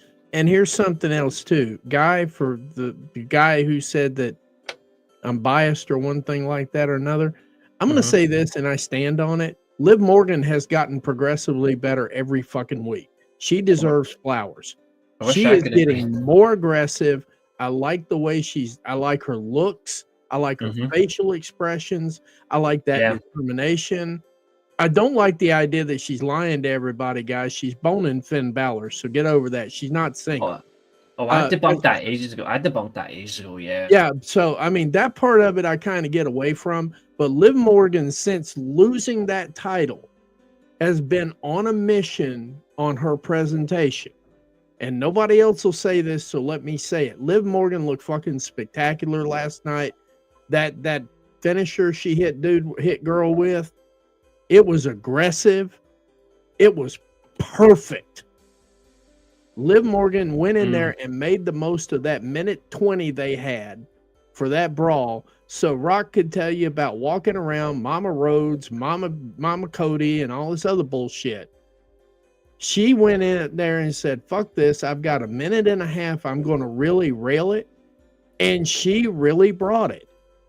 You know what? So I'm going to give her credit for that. Nobody else, and I've noticed this across the twits and everything else, nobody else has given her credit for maximizing that minute and a half. Even her facial expressions. I'm going to say something else, and I very rarely say this, but I stand on it. See, after that whole minute 20 last night, I don't know if you agree with me on this, because I generally prefer Bianca Belair as a talent anyway. But after that entire segment last night and the way they presented themselves, I actually would have Liv Morgan and Raquel Rodriguez win the tag titles on Monday night. Absolutely. Yes. I think they've actually justified it. They and earned it. I don't rarely praise them because I don't like how she acts. But I mean, we make fun of the ha-has and all that stuff, and that's critical and it's right. Yeah. But her minute and a half last night. Yeah. See, I didn't want to jump over that. I didn't want to get past that. I didn't want to run to the Rock real quick. I didn't want to leave that on the table. Her minute and a half last night was fucking spectacular. So if nobody else is going to say that, I'm going to say it. And when she hit her with that, what is that finisher? What did she call that finisher again? Oblivion? Oblivion, yeah. She hit that Oblivion like the rent was due and she was 6 months behind. I mean, go back and look at it. I mean, that aggressive look that she had in her face when she sold that thing from start to finish. If we had that kind of Liv Morgan right there, because she's going to win the Elimination Chamber, by the way. Here's the cheat code. Liv Morgan is going to win the Elimination Chamber. We're going to get Liv and Rhea again at WrestleMania. So if that Liv shows up, she should go over. She should go over Rhea. But I'm dead serious. Just even that, she had an almost demonic look in her face. I've got something about that. Yeah, I've got something about this, but I'll give you it tomorrow. Bianca is becoming irrelevant, 100%. Yeah, she is. Go back to a comment that was brought up the other night that it was absolutely crazy. That was it Fernando? I don't think Fernando meant it in a negative way, but his comment about WB doesn't hire any natural athletes anymore. They don't have to. Yeah, but we've debunked it. The likes of Bianca and all that are natural athletes, but the way they're presenting them is ridiculous.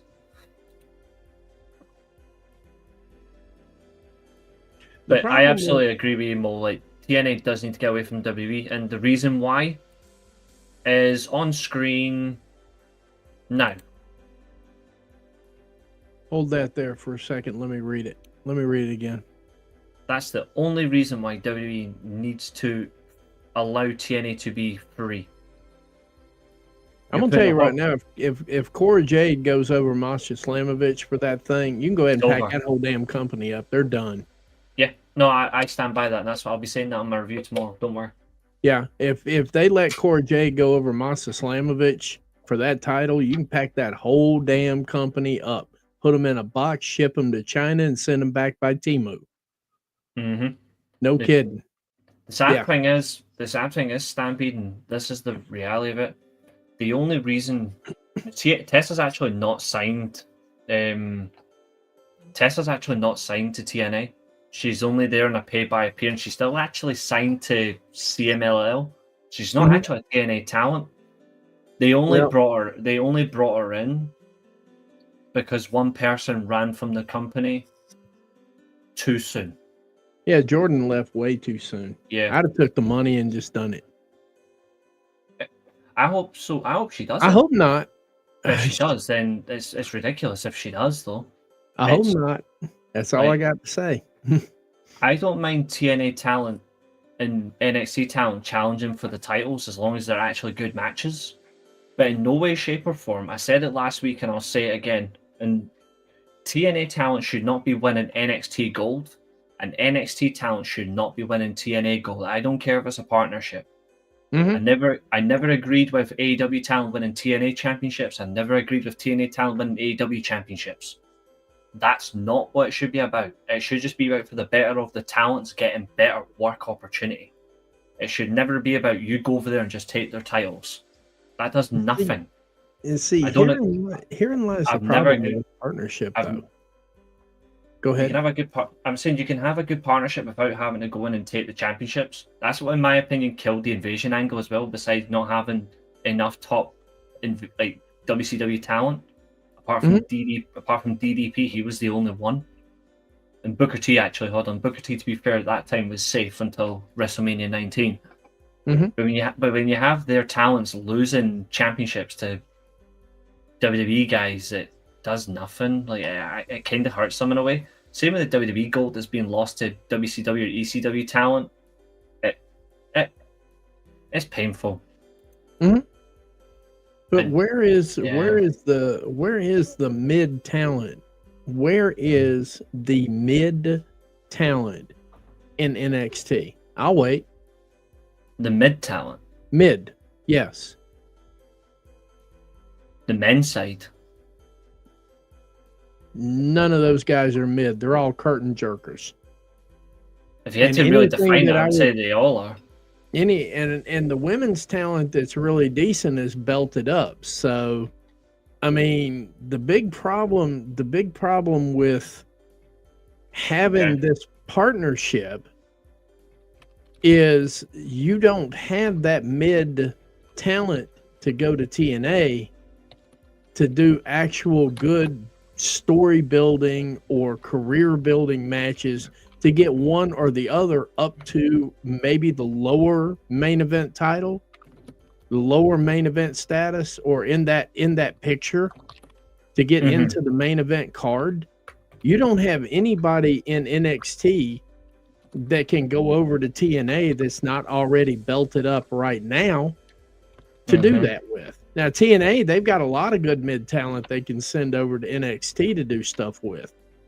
Yeah, 100%. I mean, the Rascals alone, tag team wise, I wouldn't let my Rascals go to NXT at all, because the only thing they've got there is Axiom, and then all they're going to do is lose to Fraxium. That's it. That's the only talent they can fight. And they have. Yeah, and they lost, so it didn't help them. There's no help there. This partnership all the way across the board is off the rails. Here's the thing.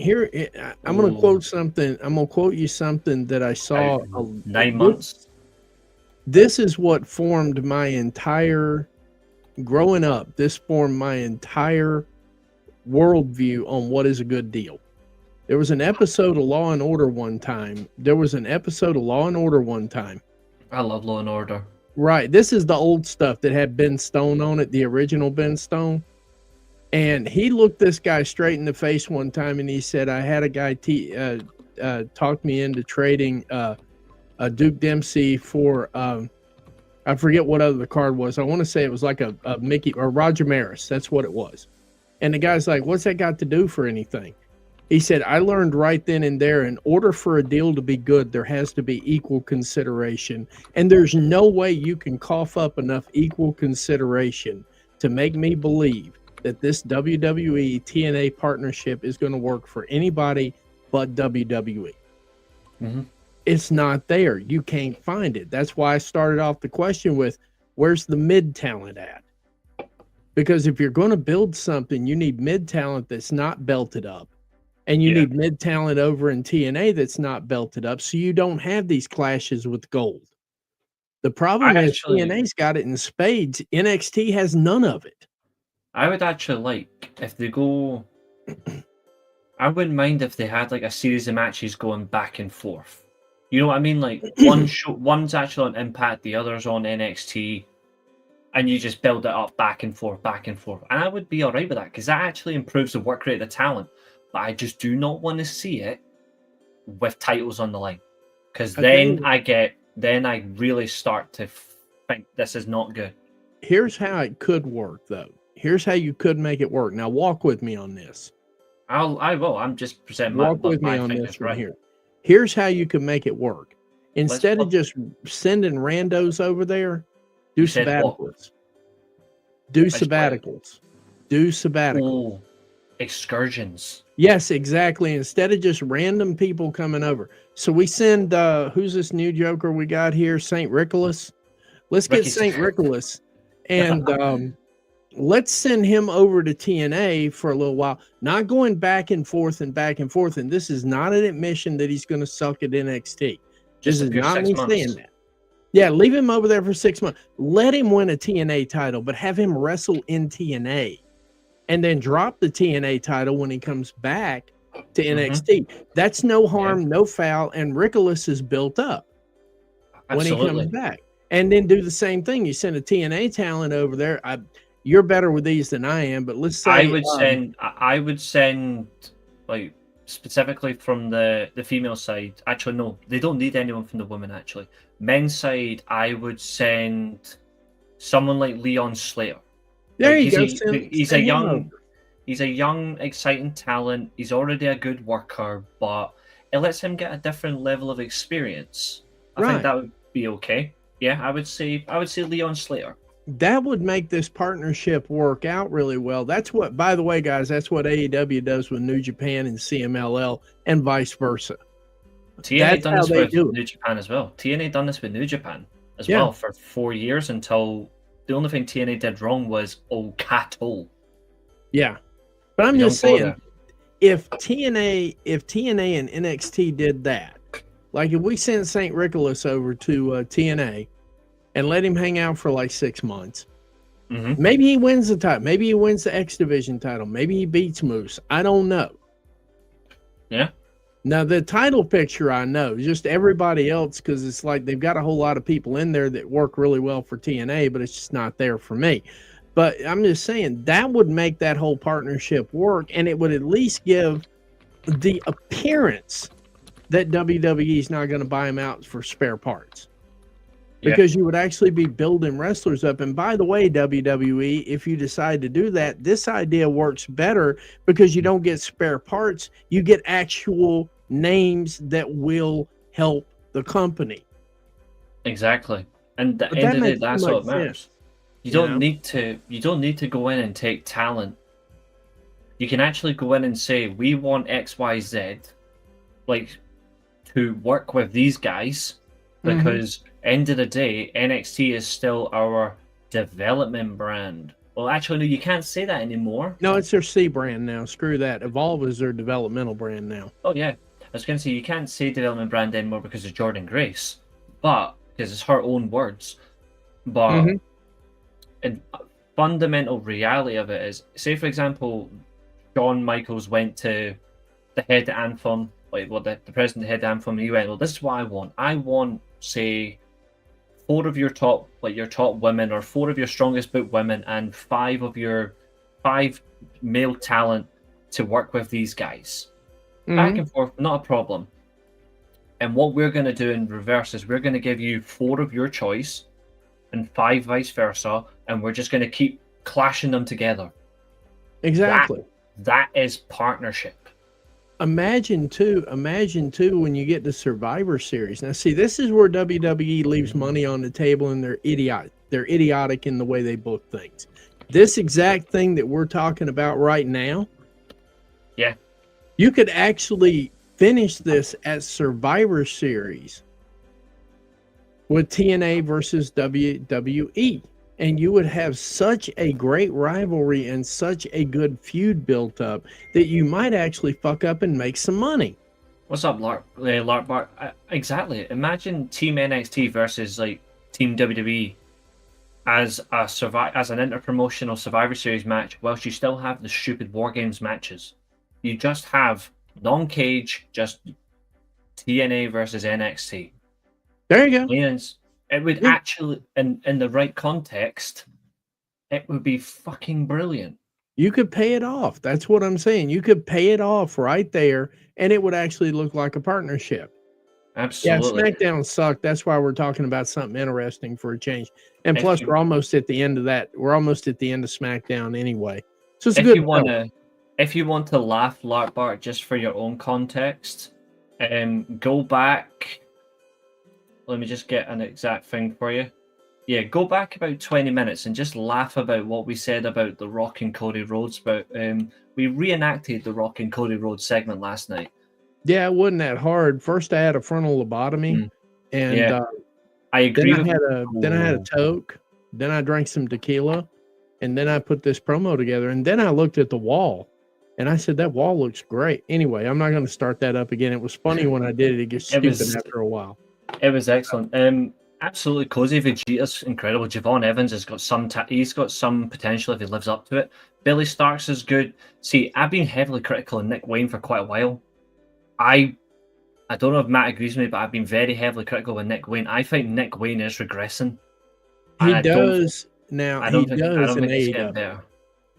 But then you drop him in a Defy match or something like that. You watch him in Defy. Yeah, it's a night and day situation. He gets in Defy and he works it like his ass is on fire. The rent's past due, and he hadn't paid his credit card bill in 6 years. That's how he works in Defy. He just phones it in. I think Tony needs to sit him down and say, "I want that Defy guy. That's what I bought. I didn't buy this shit." I think Tony needs to have a talk with him. But yeah, he's regressing only in AEW because I saw him on Defy last month. And he was the Nick Wayne that got hired by AEW in Defy. It's polarizing for sure. And the guy, I saw your comment about the MJF thing. If you think the MJF promo with Hangman is on par with Rock and Cody Rhodes, that's fine. That's your opinion. Like, that is your opinion. No, MJF and Hangman was actually a decent fucking promo, and I get mad when people shit all over that because Hangman got something out of it. Yeah, he got more credit in the bank. You're not seeing the short and long term. See, me as a TNA fan, I can see unfortunate realities. There's still some good I think could come from it, but I say could. I'm not saying definite. I'm not a TNA fan whose head is stuck in the clouds. Yeah. I'm probably the most honest TNA fan you'll actually ever come across. And just remember, a broke clock is right twice a day. Exactly. So they will book shit every once in a while that will actually work. But there again, a broke clock is right twice a day. In due time, Stampede, 100%. In due time, there's a possibility that it could come good from this. Long story short, the press conference has made this very particular image that's coming on screen right now is null and void because of the press conference. This is what The Rock proposed to Cody Rhodes. Will you become my champion by accepting the offer at Elimination Chamber? Well, Rock, you've already said what it's going to lead to nothing, so what is the fucking point? Well, then I decided to go out and diffuse all that because I got a higher offer for a new movie. But, I was looking at the ceiling. And I said, there's texture on the ceiling. I need you to be my brother. Accept my offer. Come on, Reece. I need you to accept my offer I need your answer by the Elimination Chamber pre-show, sir. I need you to be my brother. I need you to be my brother. I never had a brother. I did, but I never had a brother, Reece. I need you to be my brother, and I need your answer by the Elimination Chamber pre-show, sir. The answer's no. For me, anyway. The answer's Damn no. it. Let me try this again. I want to steal your soul, Reese. I want your soul. Give me your soul, sir. Hell no. Damn it. Son of a bitch. At least I can give you the answer straight away. And wow, I sussy. want you to think about it. I want you to think about it. When we get to the Elimination Chamber pre-show, then you can make your decision, sir. Even though I'm probably going to be covering the damn North match. The North match is done. North match kicks off at 1:30 your time. Mm-hmm. Something like that. That's 90 minutes into Elimination Chamber, because Elimination Chamber starts at midnight here. Yeah, no, the Elimination Chamber, I had it worked out right that they actually kick off the Elimination Chamber 30 minutes after North goes off, which I'll be doing a watch along for that, and they're excited, I'm excited. But North, wait, hold on. Doesn't North not start at half? North starts at 1:30. mm-hmm, My time. 1:30. Yeah. The Elimination Chamber starts at midnight here, my time. It's Oh, an hour and a okay. half early. Yeah, our Elimination Chamber is an hour and a half I early. just wrote down wrong. I Yeah, figured it out. so I've got it here from Netflix. Hold on, 2 seconds. North NCL is going to be on Triller. Yeah. So see, when there I you looked go. at it, Live- when I yeah. looked it up, go ahead. Live, that's it there. Yeah, live event, 2nd of March at 0000 hours GMT. Yeah, it's midnight here. Oh, So- that's for that. I'm talking about when North goes off. North is an hour and a half later. Yeah. Elimination. So you unfortunately have to watch an hour and a half Elimination Chamber before you get to North. No, I don't. I Unless don't you have to don't do a watch it. damn thing but grow old and die, sir. I don't have to do anything. You can't help yourself, though. That's the difference. That sounds like Vince McMahon right there. He wants to own everyone's soul. Vince McMahon's been owning people's souls for a long time, but he will never own mine. So we did have that promo. We do have this meme, which is very appropriate. Cody looks like he shat his pants after that situation. But then we get... See, reality is I actually miss the network as well, because I like going back and watch Collision. Never mind.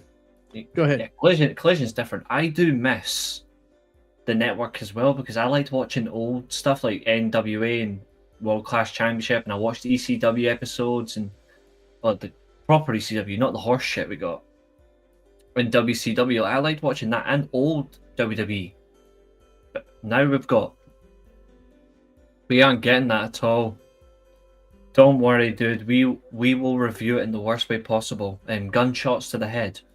Also, thanks to Rock as well. He did say something that everyone pretty much expected. We knew that New Orleans was going to get WrestleMania again. I was totally shocked. Little did I know that New Orleans next year night 2 WrestleMania is my 29th birthday. April 12th, 2026 is my 29th birthday. Is this show so bad you forgot when you were born, Reese? Is that the problem here? No, of course not. Is this show so bad that you're like, I tore up my birth certificate because I don't want anybody to know? I mean, I do wish it. The funny thing is, in near 30 years of living on this planet, this is the first time WrestleMania will ever be hosted on my birthday. First time ever. And I guarantee the main event of that fucking thing is going to be Sami Zayn. I have to watch Sami Zayn win a championship on my birthday. I'm going to kill myself. No, that won't be. No. Let's Don't not worry, get stupid here. Sami Don't Zayn worry, is going to get a title. No. And I stand on that. We already debunked. We debunked this though. They had MJF Jarrett included because it ties in everything. I said it to you. My man was there the whole way through. It makes sense. This promo for Rock and Cody doesn't make sense because it goes against what Cody stands for. It's actually funny. The Rock is Triple H and Cody Rhodes is Roman Reigns before he wins the title the first time as well. This is the Authority where Seth Rollins is injured. Guy, here's what's going to happen with that, and here's why they didn't bother to explain it. They ran MJF and Jeff Jarrett for 3 weeks. They ran 3 promos. They fell flat. Ooh. Tony is no longer in the business of pushing feuds for the sake of I started it, I'm going to finish it. The MJF Hangman thing is what we in the business call a pivot. He pivoted because Hangman did some shit, caught heat. So You have no clue. the promo with MJF and Jeff Jarrett caught no heat. They need MJF in a promo series. They need him in a prominent series. And everybody who watches AEW wrestling knows the only person who can get that MJF is Hangman. That's it. Nobody else in the company can get that out of him. MJF is bored working with everybody else, which is why I hate MJF, because he's not multifaceted. He can't work but with so many people and only in a certain way. But Hangman gets that out of him. Tony wanted the ROI push. So Jeff Jarrett is, sir, no longer appearing in this promo. That is exactly where Jeff Jarrett is. Catering. That's where Jeff went to, because this is drawing heat. Heat draws money. If they had gone through with this, it would have not drawn money.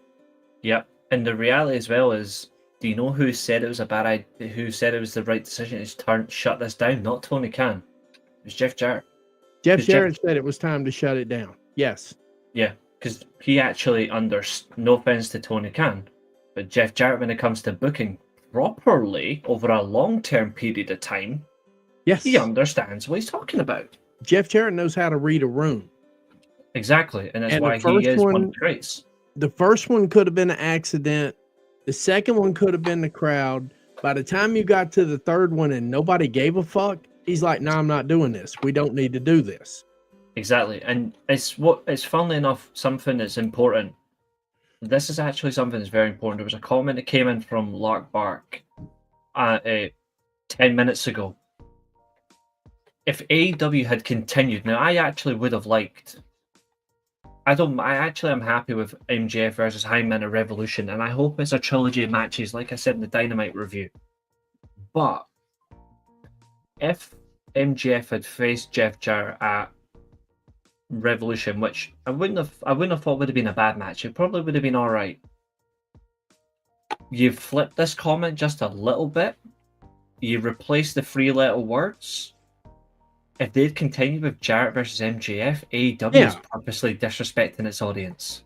Yeah, I didn't want this match. Nobody wanted this match. I know no one except for diehard Jeff Jarrett fans that were even thinking this match had potential. It was Bill Batty's the source for that. Bill Batty's the source for Rock's pitch to win the title in a triple threat. Wow.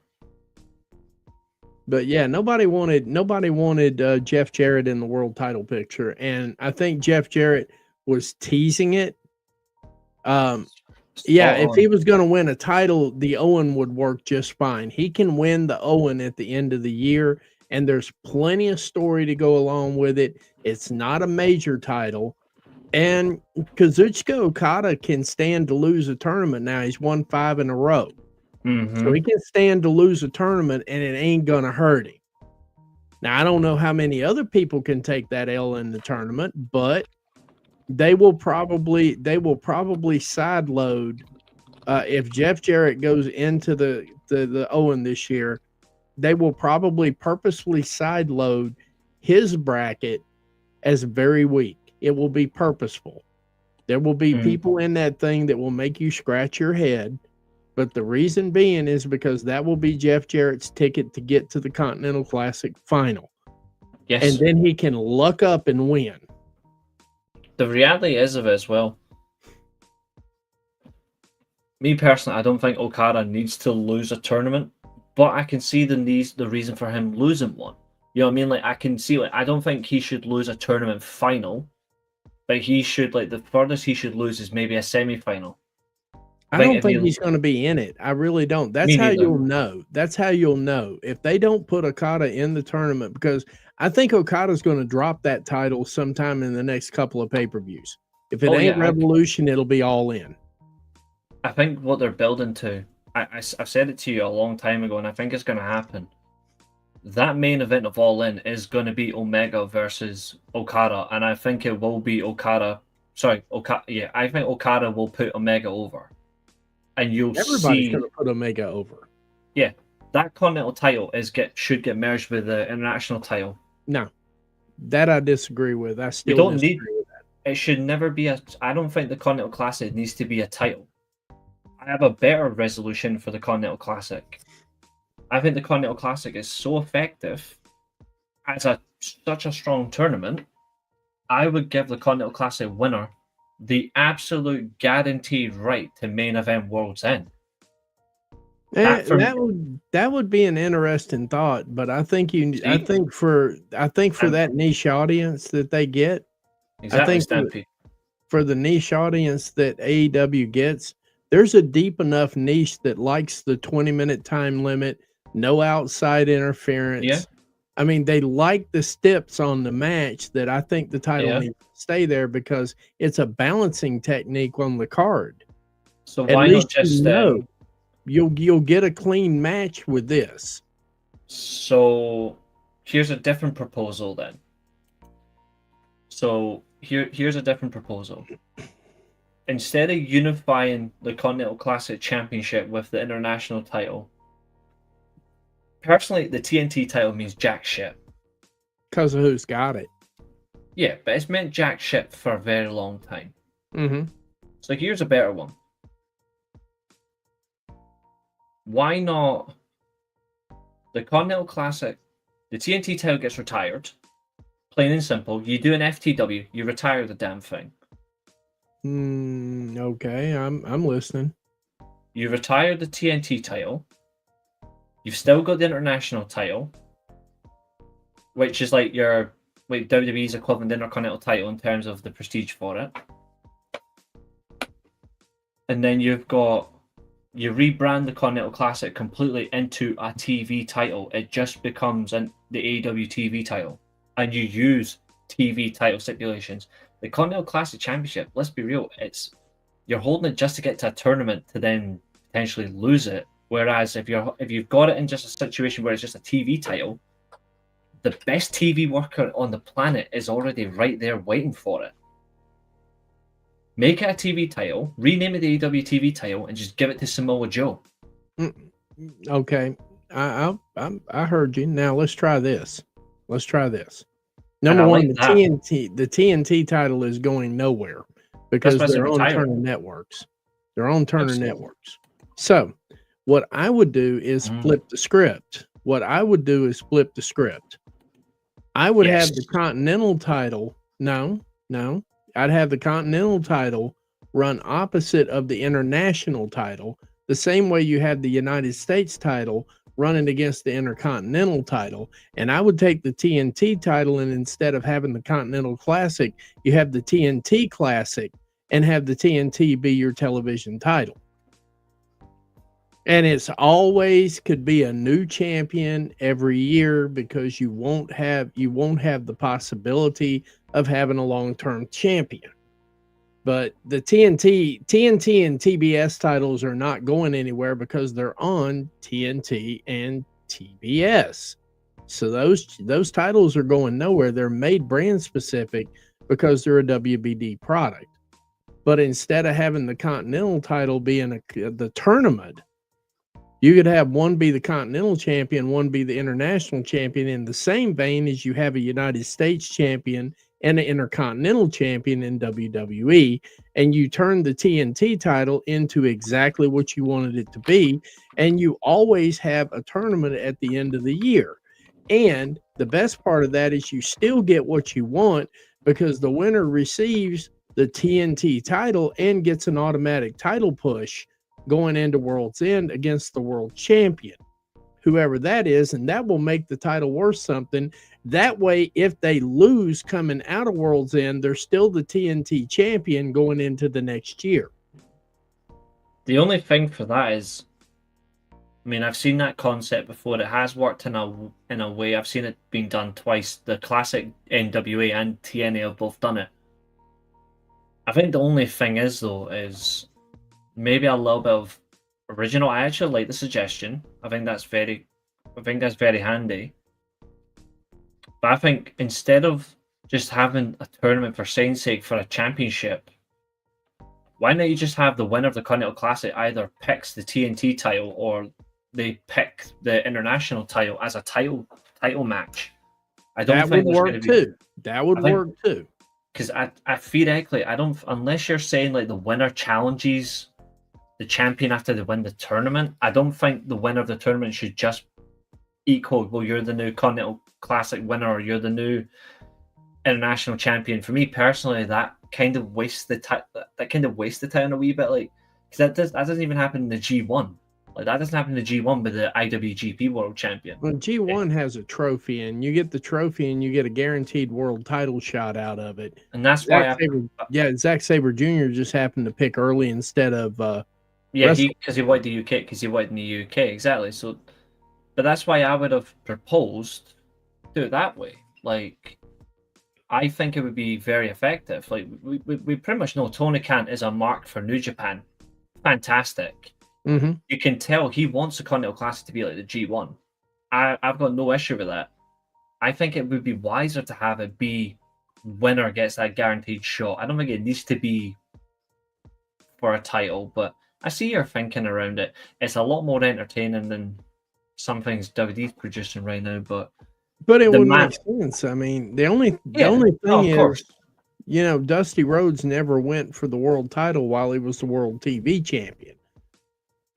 That was the whole thing of it, and there wasn't a tournament to get to world TV champion, but the steps around it balance out the show, because the only reason I never want the Continental title to go away is because it's always a 20-minute match. There's always no managers, no valets, no buddies, nobody in the ring area but you two and a referee. And if somebody comes out, you're disqualified and the match is over. So, I mean, and you can lose the title. I do get your point, yeah. If you are the champion, you can lose your title. So, I like the idea of having that match, because it comes in and brings some sort of order to the card when they put it on there, because at least you're going to have one match that's not going to be fucked up, fucked over, and fucked around with. No, I think that's fair. I think the only other reality, perhaps I could say, maybe, is the main event in SmackDown sucked ass. I don't even feel like covering it. It was stupid. Yeah. It was retarded. It should have never been put together. If they were going to shit on that match, they should have just shit it all the way out the door and put something else in its place. Or they should have had the match, and then The Rock could sit around and babble about brothers and souls and bullshit like that. So there's your coverage for that match. We're actually having a good talk now. Oh yeah, I realize yeah, go ahead. And do it yourself.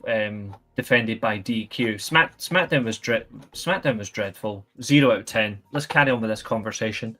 Yeah, SmackDown sucked ass. I mean, somebody call the Roto-Rooter and let's get that septic tank cleaned out for next week, because it was full of shit. That's just basically it.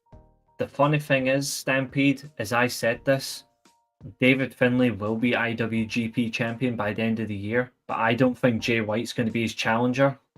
Even though if Jay White was to win the C1 and he was like, you know what, let's pick any title, and he went for that, I think it's going to be David Finlay versus Gabe Kidd. Oh God, yes. Wrestle Kid, and it'll be the winner takes control of War Dogs.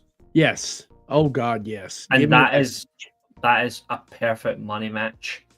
Oh, that thing right there. There will be more than 25,000 people in that building for that match. I guarantee that. Not for a while. I agree, Maria. Let's wait till the G1 in the summer. And you've got no reason to apologize. We're going to keep going.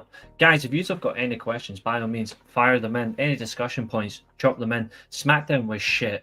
We can now move on and have some fun. So yeah, now we can talk about palate cleansing and cleanse our soul before The Rock steals it.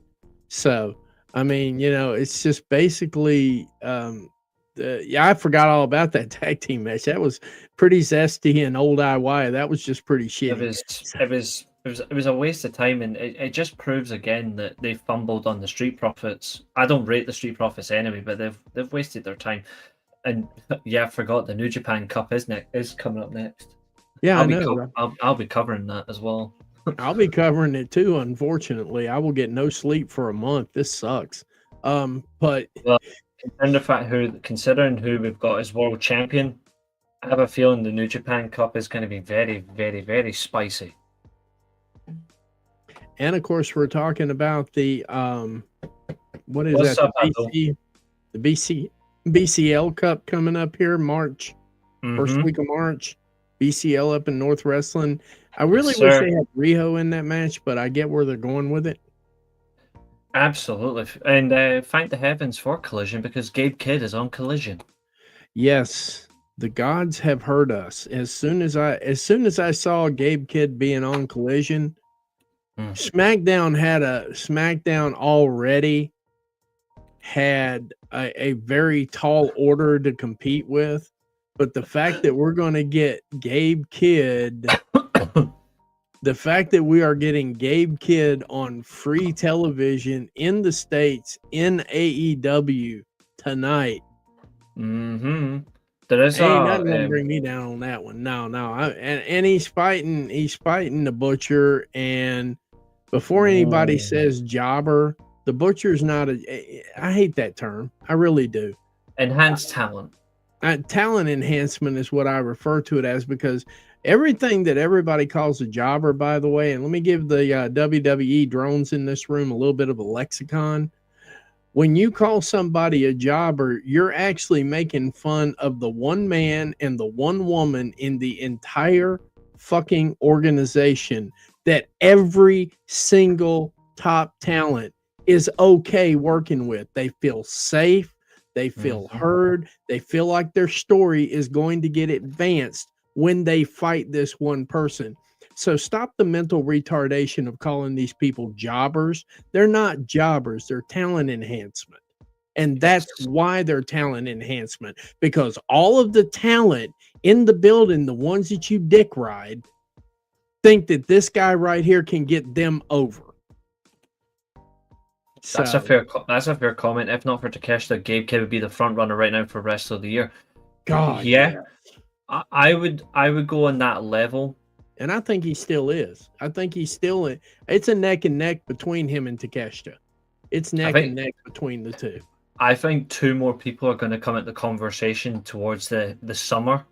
I think depending on where I think by the summer, well, actually David Finlay, 3. I think by the summer, this is going to be your top 5 contenders for rest of the year. Takeshita, Gabe Kidd, Kenny Omega, Josh Alexander, David Finlay, and Sami Zayn. We got to sound like we're not biased. You got to throw some ridiculous WWE thing in there, or we're biased. Jacob Fatu. Jacob Fatu. Okay, we can have Jacob Fatu. Jacob Fatu. And Jacob Fatu really is. That's not bullshit. And I was kidding with Sami Zayn because I read those awards this past time, and some of the WWE talent they threw in there to like try to make it look like it was, that was just, man, you guys didn't even try. You had a dartboard or some shit, and that's where it landed. But yeah, no, Jacob Fatu can. Why is he still in that company? Why has he not had a violent workplace incident? I don't know. I can't figure this out. Same with Styles, etc. And same thing with same thing Breaker. with, I said it out loud last night about Drew McIntyre. That's what I meant when I said expect a workplace violence incident anytime now, because he lost to fucking Jimmy Uso. Oh, it's coming. What do you think of Vince Russo? I would rather watch him in AEW. I was never bored watching a pure Russo show. Well, Vince Russo follows me on social media. Vince Russo can be a bit interesting. But here's something for you. Vince Russo has come out yesterday. He tweeted yesterday saying next year he is officially done with WWE. He will no longer review them on his shows. So make that what you will with what Vince Russo thinks about WWE. The check didn't cash. He is sick and tired of them. Kyle Fletcher's potentially in the conversation as well, 100%. Kyle's got some work to do to get to that level, but he's there. Yeah. Have you seen who's returning? The Collision next week. Have you seen who's returning to Collision on the 1st of March? Not yet. But I might have. I've got 60 matches on my head right now. So. Oh, Mystico. Yeah, they think he's got his paperwork in order. I saw that. He's in. He's in. Yeah, 1st of March. He's in.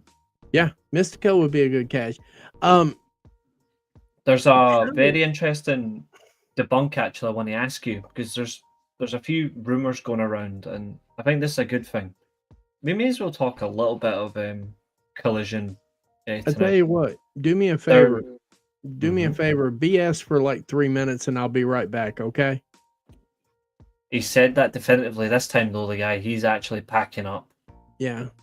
Now give me like 3 minutes. I'll be right back. Just give me 3 minutes. Yeah, of course. Mhm. AJ, he might leave. He might leave. There is potential talks, guys, and this is just storyline rumor. Because he wants to branch out with the Death Riders. There's talks apparently that in storyline, Gabe Kidd is going to be recruited into the Death Riders. Now, considering the fact that he's turned his back on Shota Umino, the straight shooter, which is mad because he is a Moxley guy. Instead, going for Gabe Kidd, that makes a lot of sense. I think that would be very beneficial. I think AJ might go back to TNA for a while because I think he'll get inducted in their Hall of Fame. Maybe a match at Slammiversary or Unbreakable. But I don't, because actually it's just before that. I don't know. But something needs to happen. He's still the Switchblade, but as a heel, I agree. But the problem is he's so well liked as a babyface and he's so damn good. He just needs to be a champion. Jay White just needs to be a champion.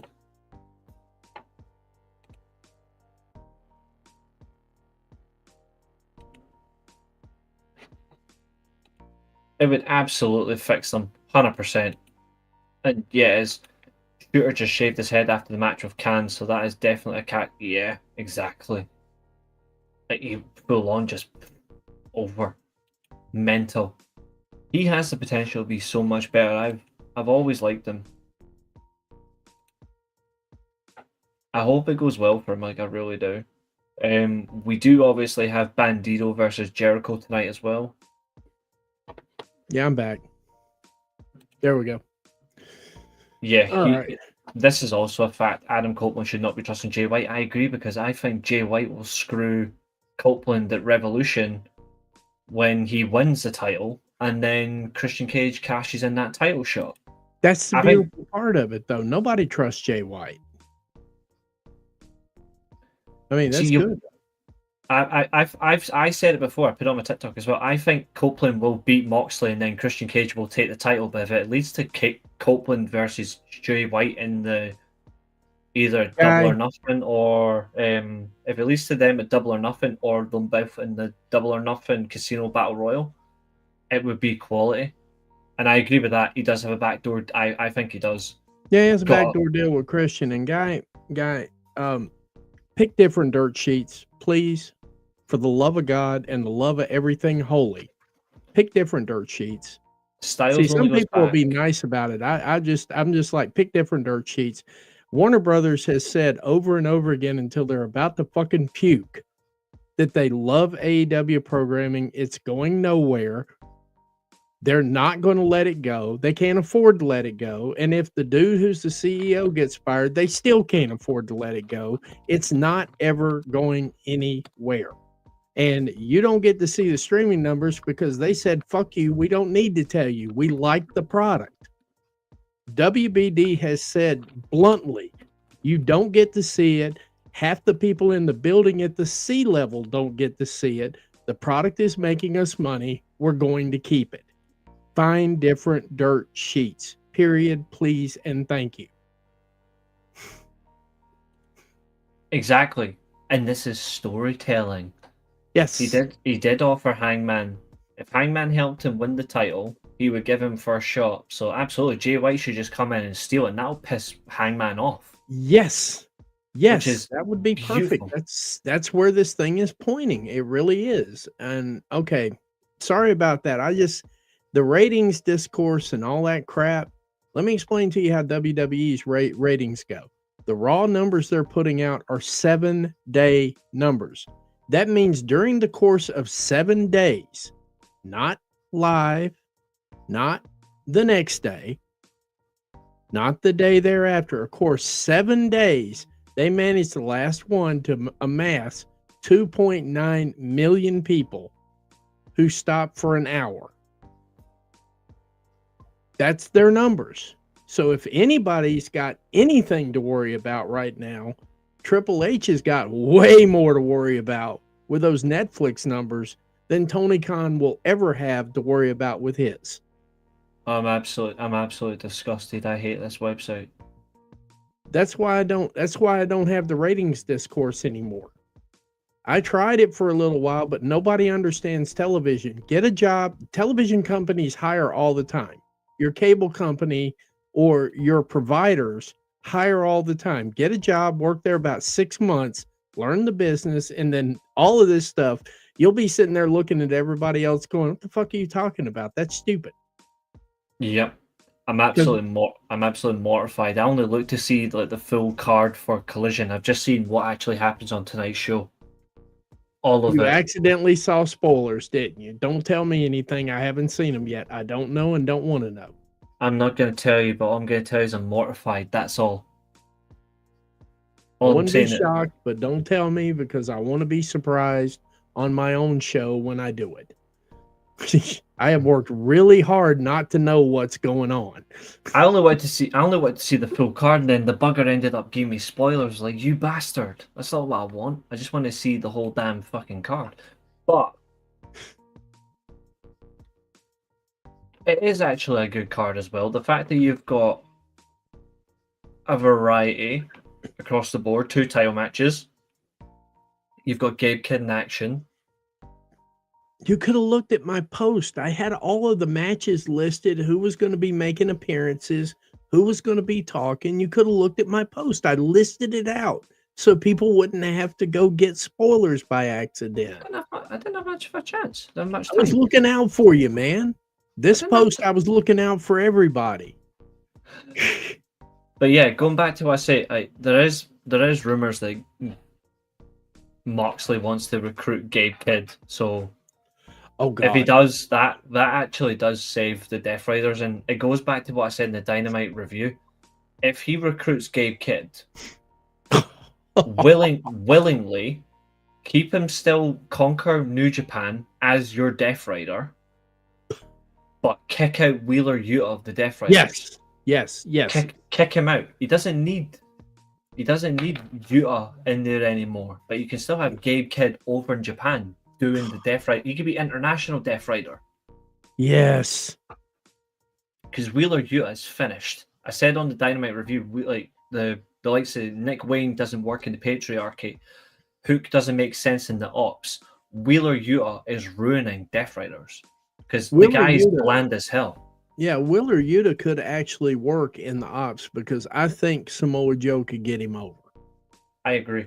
I believe in my heart of hearts that Samoa Joe could get Wheeler Yuta over. Samoa Joe can get a broomstick over. Oh, yeah. That's right. He's television. I've always thought that was the better pairing. I really did. I've always thought it was better to have Wheeler Yuta with Samoa Joe. That's true. I mean, it's a fair point, Stampede. It's a fair point as well. But does anyone have any other questions for us as well? Because we've gone 2 hours, 18 minutes. Yeah. Went longer than I thought we were going to go, but hey, we're here. So, but yeah, Fernando, what a comment. I want 3 minutes because we shit all over SmackDown. I want 3 minutes to talk about how they can improve the show. That would make it viewable. Okay, number one, pull everybody out. And I know it's too late right now because we got WrestleMania going. Who cares? Pull everybody out of every storyline and reboot the whole damn thing. See, I put a post out the other day that beyond WrestleMania, and nobody got it but a very few people, I saw your promo. Your post. It makes 100% sense to me. Yes, the biggest problem right now with WWE, WrestleMania is in the toilet. Just forget about it. I gave up on WrestleMania. I'll watch it. I'll review it. That's fine. WrestleMania to me is dead. It's a dead cause. You can't resurrect it. The biggest problem they've got right now that they need to figure out a back door for, pause, is the fact that John Cena has no generational talent to pass his legacy to. He picked it up from The Rock. And there is absolutely nobody in the company right now that John Cena can pass it on to. Now, the closest thing they've got, if I'm looking at it and I'm being dead ass, we got 3 candidates. Mo's right. You're doing a WCW. we got 3 candidates here that we can pick it up with. Drew McIntyre is a possibility. If they can rehabilitate Finn Balor, he is a possibility. Because I think the both of those can go for 6, 7, 8 more years. And they can pass it on to somebody who they built up. Now, if they hadn't have ditched Mello in the way that they ditched Mello, I would have even been willing to give him a shot with it. Those would have been my 3 candidates right there, because Austin Theory, man, WWE is not him, okay? But Mello at least had the attitude, the WWE attitude. Now, Drew's got the experience. Finn would definitely be a top pick as well. But the problem is they have no legitimate talent for John Cena to hand his legacy off to. There's not one single one there. I don't want another Cena talent. I want somebody for him to hand it to. Them handing it to Cena in the beginning was stupid to begin with, but he got it. He's got to have somebody to give it to. You're looking for like the person who's going to lead the next generation onwards, basically. But the problem is you don't have a battery charger in this entire company right now. And every time you think you're going to get a battery charger, they go ahead and cool them off. Drew's cooled off. Mm-hmm. Finn is cold product. Yep. There is absolutely nobody for John Cena to, quote, pass the torch to. Now, they don't exist. So 100%. Your biggest problem there. So what you need to start doing now, since WrestleMania is a dead cause. I would have said, I don't know if you mentioned, if Mo said who I would have went with. Oh, Braun Breaker. But he ain't been there long enough. I mean, to an extent, maybe not main roster, but to an extent, he understands the whole thing about it. And he's got a lot more to him. You could build off of him, but can you actually pass a torch to him second year on the roster? I think you can. Yeah, I think you can do it. I think you could. Yeah, I think the one thing that Braun Breaker has, besides work ethic and as well, I think Braun Breaker actually listens. I think Braun Breaker is an epitome of someone who actually does listen when he's getting feedback. Yeah, don't get me wrong now. Braun Breaker's a badass. I would put it. Yeah. He should have already had the U.S. title, and he should have already been a tag team champion right now. Yeah, I think Braun Breaker has really learned lessons from certain veterans. So, like, for example, I think you can tell that Braun Breaker absolutely learned lessons the second time he was NXT champion when he lost and regained the title from Nick Nemeth. You can clearly tell that he listened to the advice that Nemeth gave him about ring awareness and selling. Because at that point, I don't think Braun was actually selling well. And I'm a big Braun Breaker fan. I think Braun was not selling well enough. No, look at his family too. I mean, they didn't sell very well. But since then, he's sold perfectly. His ring timing is fundamentally spot on, and absolutely Steiner genes he's got it in him. The one thing that Braun Breaker's actually got that's very underrated, he's actually got good promo skills. No, yes, no, that's not underrated with me. I think it's underrated to some people, and this is why people say that.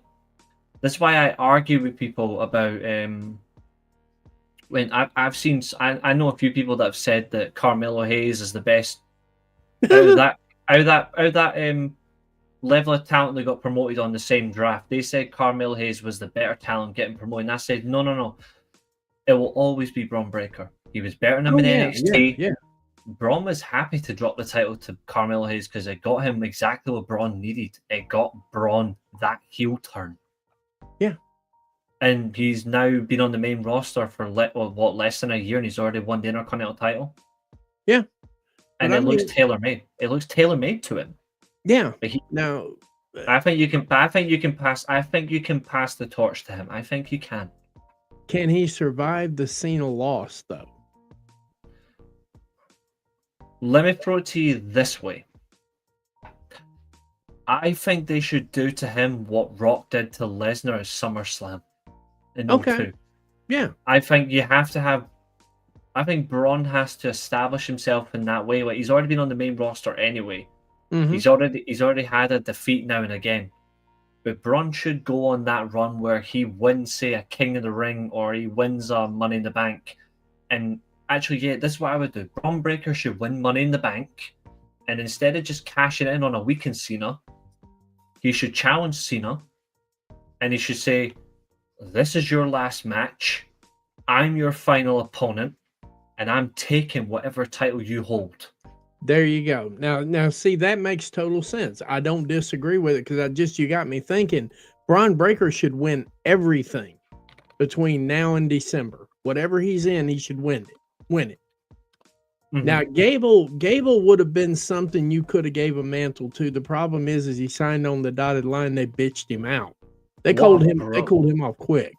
I will praise him for one thing. His Mount Rushmore is incredible.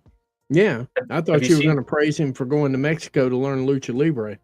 Oh no, I was not going to say that. But have you seen who he listed on his Mount? Yes, yeah, it was solid. The guy gets me.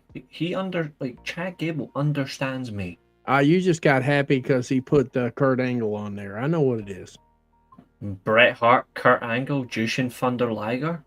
Three of my top 5, top 10 in general. My all-time favorites, and Kenta Kobashi.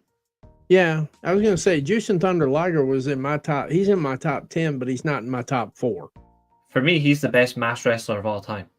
Yeah. Simple. Rey Mysterio can hold that. No, I was thinking about the great Kabuki myself. Kabuki was the greatest mask wrestler for us when he wrestled with a mask on. Kabuki. Is he? Because I don't even think Great Kabuki is even better than the second version of Tiger Mask. Mm-hmm.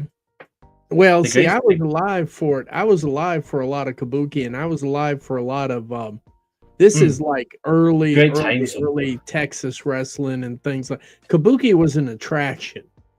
See, if you brought Kabuki to town, he sold seats. So I don't disagree with you. I think you're absolutely correct in that. He is a forgotten cause. Funnily enough, because he lost to Cena. He beat Cena and then had nothing on it. Having Jay beat Braun was a huge mistake. I said that right away. Having Jay beat anything with the title was a huge mistake. That was a worse one right there. I wondered what Braun Breaker did to do that. Yeah. I mean, now that's not a bad take. Much better than Jey Uso. Gunther does not need that World Heavyweight Championship. The problem is Gunther needs that WWE title. Oh yeah, they got the wrong title on Gunther. Gunther is on the wrong title there. Great Muta is a good call too. Not for mass wrestlers, but face painted wrestlers, 100% he's up there. Yeah. Great Muta is special, truly special. Actually, no, to be fair, he did wear a mask later on in life, but yeah, he did. But his best run was when he just wore face paint. Muta was special. But Stampede is spot on. Gable should be mentioned in the same breath as Angle and Zack Sabre Jr. when it comes to technical wrestling. Oh yes, and I mean he's a very close second to Josh Alexander. Ooh, that's a bold one. I mean, the whole thing of it. Here's the deal. Here's something you got to remember, Reece. Jushin Thunder Liger didn't hit the States the way he hit Europe, so we didn't work him. We didn't work him to say we didn't get the same presentation here. So when you hear people like me and him talking about, well, this guy was better than Jushin, because Jushin didn't get the presentation in the States that he got in Europe. For me, I just think he didn't have Masao on his list because he thought Kenta was better. And the fact that he had Bret Hart and Kurt Angle on his list Yeah, anyway, yeah. Those are solid. you're never getting away from that. Thunder Liger for me is just special. Ultimo Dragon as well is another amazing match Ultimo wrestler. Dragon's good. God, I'm trying to remember the original New Japan guy that Ric Flair used to fight with all the time. I mean, yeah, the other great ones like Uvito Guerrera, Psychosis, they were all great. Are you talking about like? This is the early 80s, late 70s, early 80s. They had a guy there that was masked that Flair used to go on. It wasn't New Japan then, it was just Japan. No, actually, it was New Japan. But Great they did. Suzuki was underrated as well. Yeah. Sting versus Muta was the match. See, the thing is Antonio Inoki was amazing. Chono, Antonio Inoki, yeah. that's the one I was talking about. Antonio Inoki, that's the one that Ric Flair used to fight heavy in Japan. Until he demasked himself. Sting versus Muta. See, the thing is this is what I stand on. And I've said this to you before, and you agreed with me, funnily enough. Vader as well, what an amazing mask wrestler. Mm-hmm. I stand by this, and I think you agreed with me. I said Ric Flair 100% put Fujinami top notch. I said to you 100% Ric Flair put Sting on the map 100%. But Sting didn't become a good, established, respected top wrestler until he wrestled Great Muta. That is correct. Because it I was won't Muta. argue. Because it was Muta that made Sting a great wrestler, not Ric Flair. Mm-hmm. Now, Ric Flair didn't make Sting a great wrestler. Ric Flair didn't want Sting to get too far over. Exactly, because he didn't want him to lose his spot. It wasn't a matter of just losing his spot. I mean, not sounding weird or anything, but Sting wasn't exactly an ugly dude either. No, it wasn't. And that killed a lot of Ric Flair's styling, profiling, Space Mountain, 60 Minutes. And you got this young stud called Sting coming up through. That's why I didn't really want to put him over, because the only thing Ric Flair had to hang on to was his looks later on in life. True. And when those went away, he was screwed. Yep. I not in my time, but I have seen Tigre Uno, yes. And Stampede, this is absolutely bloody true. They are. Yeah, they are. I agree.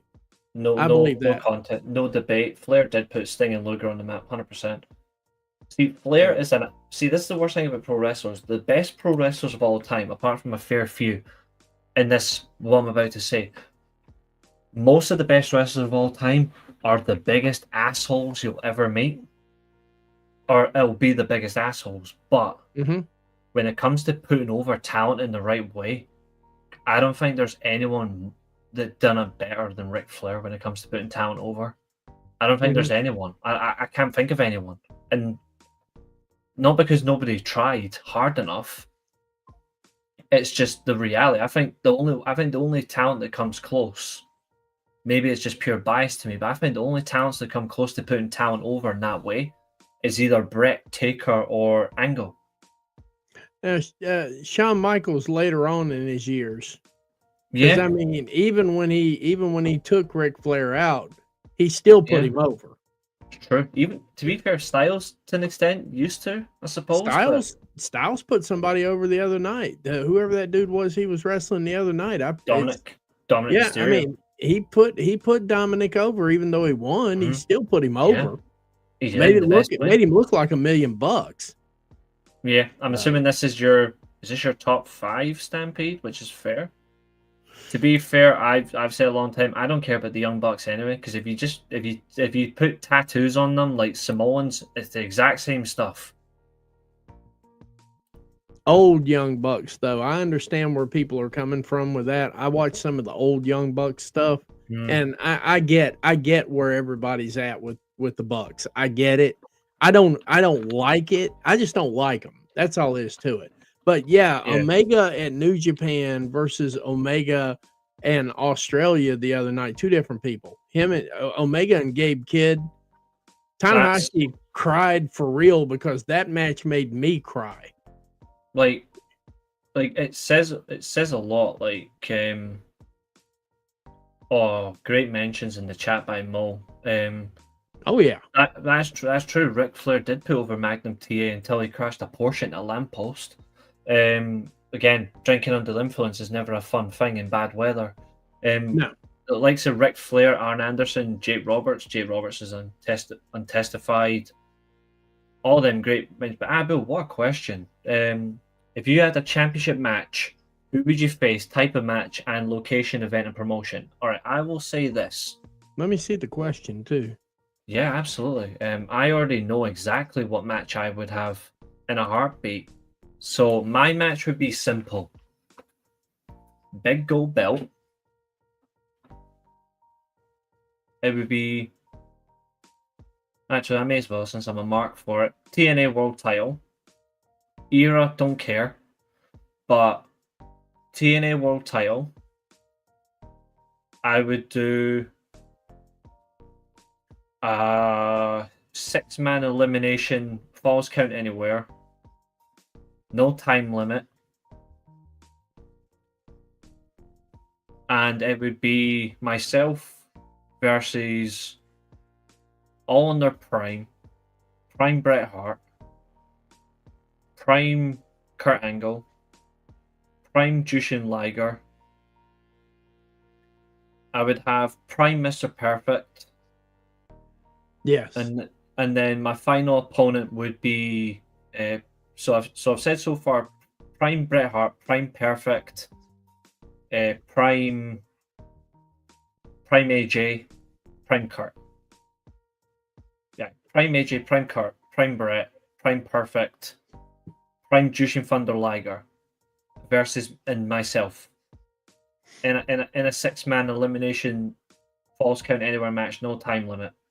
Refereed by either Earl Hebner or refereed by, just for absolute humor and joy, refereed by Taker or Kenny Omega. Because Kenny Omega's a Kurt Angle mark anyway, so I'd probably get screwed in the final section of the match anyway, so it'd be fun.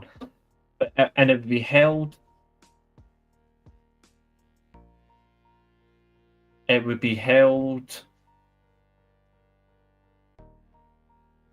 in Greensboro. If that was a match I was in, but if you're asking just for who would I want as a match, then I would have champion versus champion, no titles, just champion versus champion. Bret Hart's my WWE champion, Kurt Angle's my TNA World Champion, and WCW champion.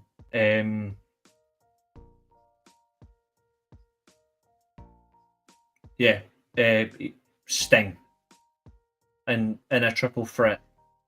No titles, just see who wins in a triple threat. 3 promotions, 3 champions.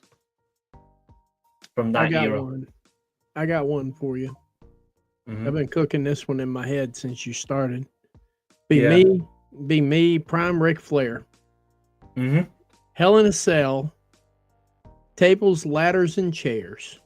No referee, no disqualification, no pinfall. I quit. Because if you did it in a Hell in a Cell, you'd take care of all those little anomalies they throw around out there, like the sound equipment they pile up, or they got 150,000 tables they pile up on. You would have to, somebody would have to quit. Mm-hmm. And it wouldn't be because, that's it. I'd argue that it was Piper that made Perfect. It was, I would say, even though Mr. Perfect put Bret Hart over and Ric Flair made him legit, I think you're a little bit wrong. For me, the person that made Bret Hart legit was Roddy Piper at WrestleMania 8. That for me was Bret Hart. I think who made, and I'm going to go back to this one every time. I stand on it. Who made Bret Hart legit was Steve Austin when he just passed out. That made Bret Hart legit. I think he was already legit by then. I think when he said he became a star. That's when Bret Hart and Steve Austin, both of their careers launched in that. I mean, they had good careers coming up to it. Don't get me wrong. Mm-hmm.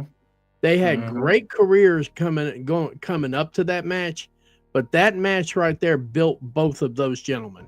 It did. And you'll never move me off of that match there, because I actually physically watched this and I'm like, Dad, like what? I said, I really legitimately walked away from that match thinking that Steve Austin would have rather died than submitted.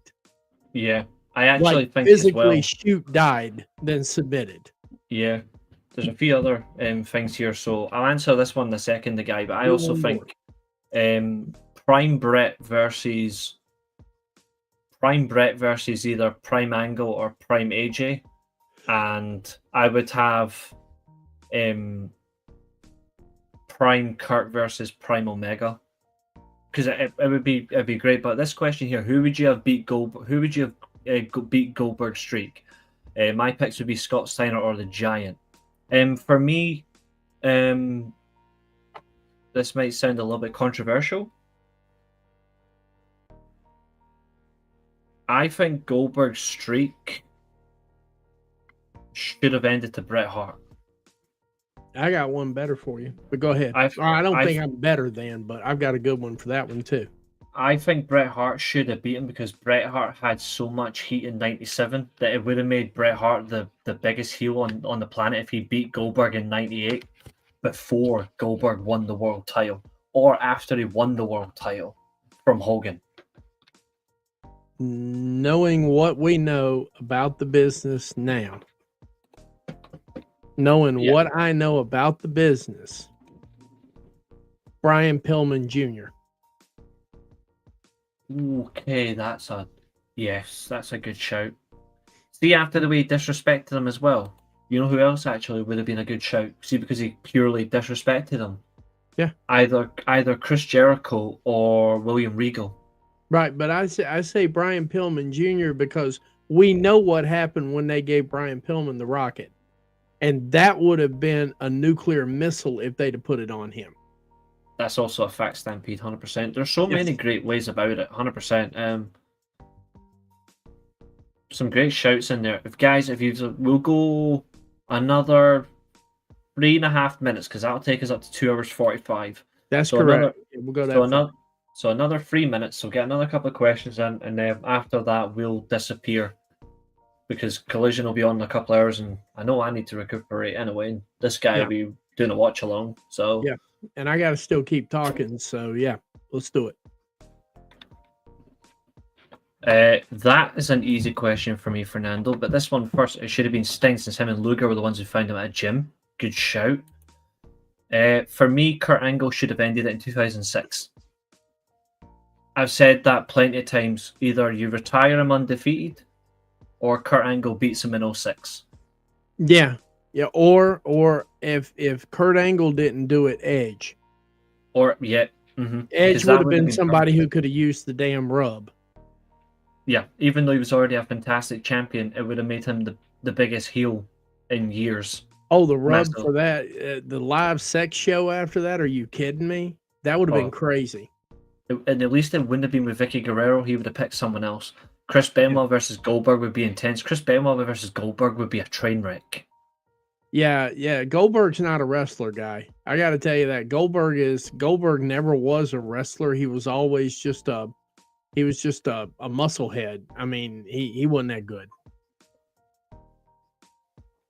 Have Austin stop Goldberg's streak. You know what? Is that Goldberg going all the way into WWE? No. No, we had stunning Steve Austin back in WCW. But Goldberg wasn't there. Yeah, he was. They were in the building at the same time. Yes, they were. No. Goldberg didn't debut in WCW until 1997. Steve Austin left ECW in 1995. He was in ECW. The Hollywood Blondes were in there for a few minutes. No, that was early 90s. Steve Austin got injured and then he went to ECW. Oh, I know that. Because he done that shoot promo on Eric Bischoff. He was at WrestleMania 12, remember, against Savio Vega in 96. Yeah, you're right. But no, Goldberg was a full year and a half later. He got rushed in the power plant because of Steve Austin's promo. Yeah. He got rushed badly. Oh, shoot. I ain't even got lights turned on. That's crazy. Ooh. My match would be for the Eagles WWF Championship in a fatal 4-way, no disqualification. So this is Abu on his own personal match. Abu would be in a fatal 4-way elimination WWE title match for the Winged Eagle. and his opponents at SummerSlam at Wembley Stadium is Bret, Undertaker, and Shawn Michaels. Well, technically, you've already done 97, but with instead of referee Michaels, you've got in-ring Michaels. Yeah. Because that was a SummerSlam main event. I forgot my referee for that match would have been Little Nate's Charles Robinson. Good shout. Yeah. He said no twice. Kane said no twice. Yeah, Kane. Nobody wanted to. Brock Lesnar was a fucking arrogant prick. That's the only reason he did it. Nobody, at a certain point, nobody wanted to touch that streak. Brock didn't even want to do it. Brock was actually signed to lose. Like, Brock was actually happy to lose. It was Vince. It was Vince that pulled it. Yeah, and Vince told Brock to take it. Yeah, I don't think Brock, like, because there was an interview that came out like not long after this, and Brock said he was signed going into rest. Only Taker didn't know what was going on. Brock was told going into WrestleMania, you're putting him over. Yeah. Until they got to the arena, and Vince changed it. Yeah, they didn't even tell Heyman, because that look on his face was legit. I know Heyman. True. Yeah, he was legit. Yeah. Bret versus Benoit Ultimate Submission. See, there's a problem with Ultimate Submission matches, and I've already seen it because I did a rewatch of Angle versus Benoit. Ultimate Submission matches are very hard because you're actually putting a submission expert in a delegitimized situation. Because then you cannot say after that the likes of Kurt Angle has never tapped out to anyone because he's tapped out during a match to lose a fall. It kind of delegitimizes someone. Ultimate Submission match should never be a thing. It's a great stipulation, but it shouldn't have actually happened. Oh hell! That just dawned on me, man. We got to shout out somebody else too. It just dawned on me. Oh hell! Go on. This is rude. I'm sorry, Catherine. I know you're not in the room now, but you'll probably watch this back. Yep. Condolences. Today is her dad's funeral, which is why she's not here. It just dawned on me. Yeah. Said earlier on that we got to shout her out for that. Yeah, we got to shout her out for that. That damn. I'm glad I thought of it last minute, but yeah, I was like, where is Cat? And then it hit me. I know we said earlier on like she may show up, but no, she hasn't. That's for that reason. So the funeral is with you. Yeah, the funeral is today. So yeah, all our thoughts are with you, Catherine. Hope you're all right. But yeah, I do kind of agree with Mo in that way. But even the worst thing is, Taker doesn't even remember the events. I don't actually think he knew. I don't think he even knew what was going on at that point. I think he's just trying to hold himself up. Benoit and Bret Hart has singles. That is true. That is true. And one of them was in Stampede Wrestling. And the other was a world title main event in memory of Owen Hart. That was their best match. We're over time now. Yeah, let's wrap her up. We absolutely are. So, and I didn't forget. It just dawned on me because she literally told me. She literally told me that the funeral got pushed off for a wedding. So yeah, they're at the funeral right now, which is why Catherine is not in the room. Yeah, we all hope she's condolences, okay. thoughts, and prayers, of course. Absolutely. If you were answer that last question before we go. If you were Vince, do you pull the trigger on Lex Luger beating Yokozuna at SummerSlam? No. Because Bret Hart was still the top guy in WWE, and you disgraced Bret Hart by having Yokozuna lose to Luger. Exactly, and Luger wasn't all that in a bag of chips. Exactly. Lanny, I like you, dude. Lanny, you're a good guy, but Lex Luger at that particular point in time was a hophead. No, I'm good with that. Exactly. Ladies and gentlemen, thank you very much for tuning in tonight. We have gone 3 1/4 minutes over what we were going to do, which is fine. To be fair, there's no any time limit. We just have coverage. Absolutely. I'll be back tomorrow. This man will be with me, and we'll be back tomorrow to discuss more. Collision will be included. Ring of Honor. Matty will get to do that. I'll get to do the butchering of other things. But in the circumstances, we thank you for the great comments tonight. You guys have been incredible. And do check out Graps TV. He will be doing a watch along for Collision. His watch alongs are fantastic. Do check that out. I'm doing one for Progress in the morning too. My morning, your day starts at 10 o'clock in the morning tomorrow. Progress 177. Nice. I will see if I can kick into it. So, but then 7:30 p.m. UK time is when we'll be back on this channel. So, Correct. Ladies and gentlemen, thank you very much. And Thank you. It was, Thank you very much. it was already funny earlier on, but as we close out with the show, this is a tombstone exit and a face that stole my soul. But only if you smell what the crock is cooking. And that is a fact of life. Yeah. Goodbye, ladies and gentlemen.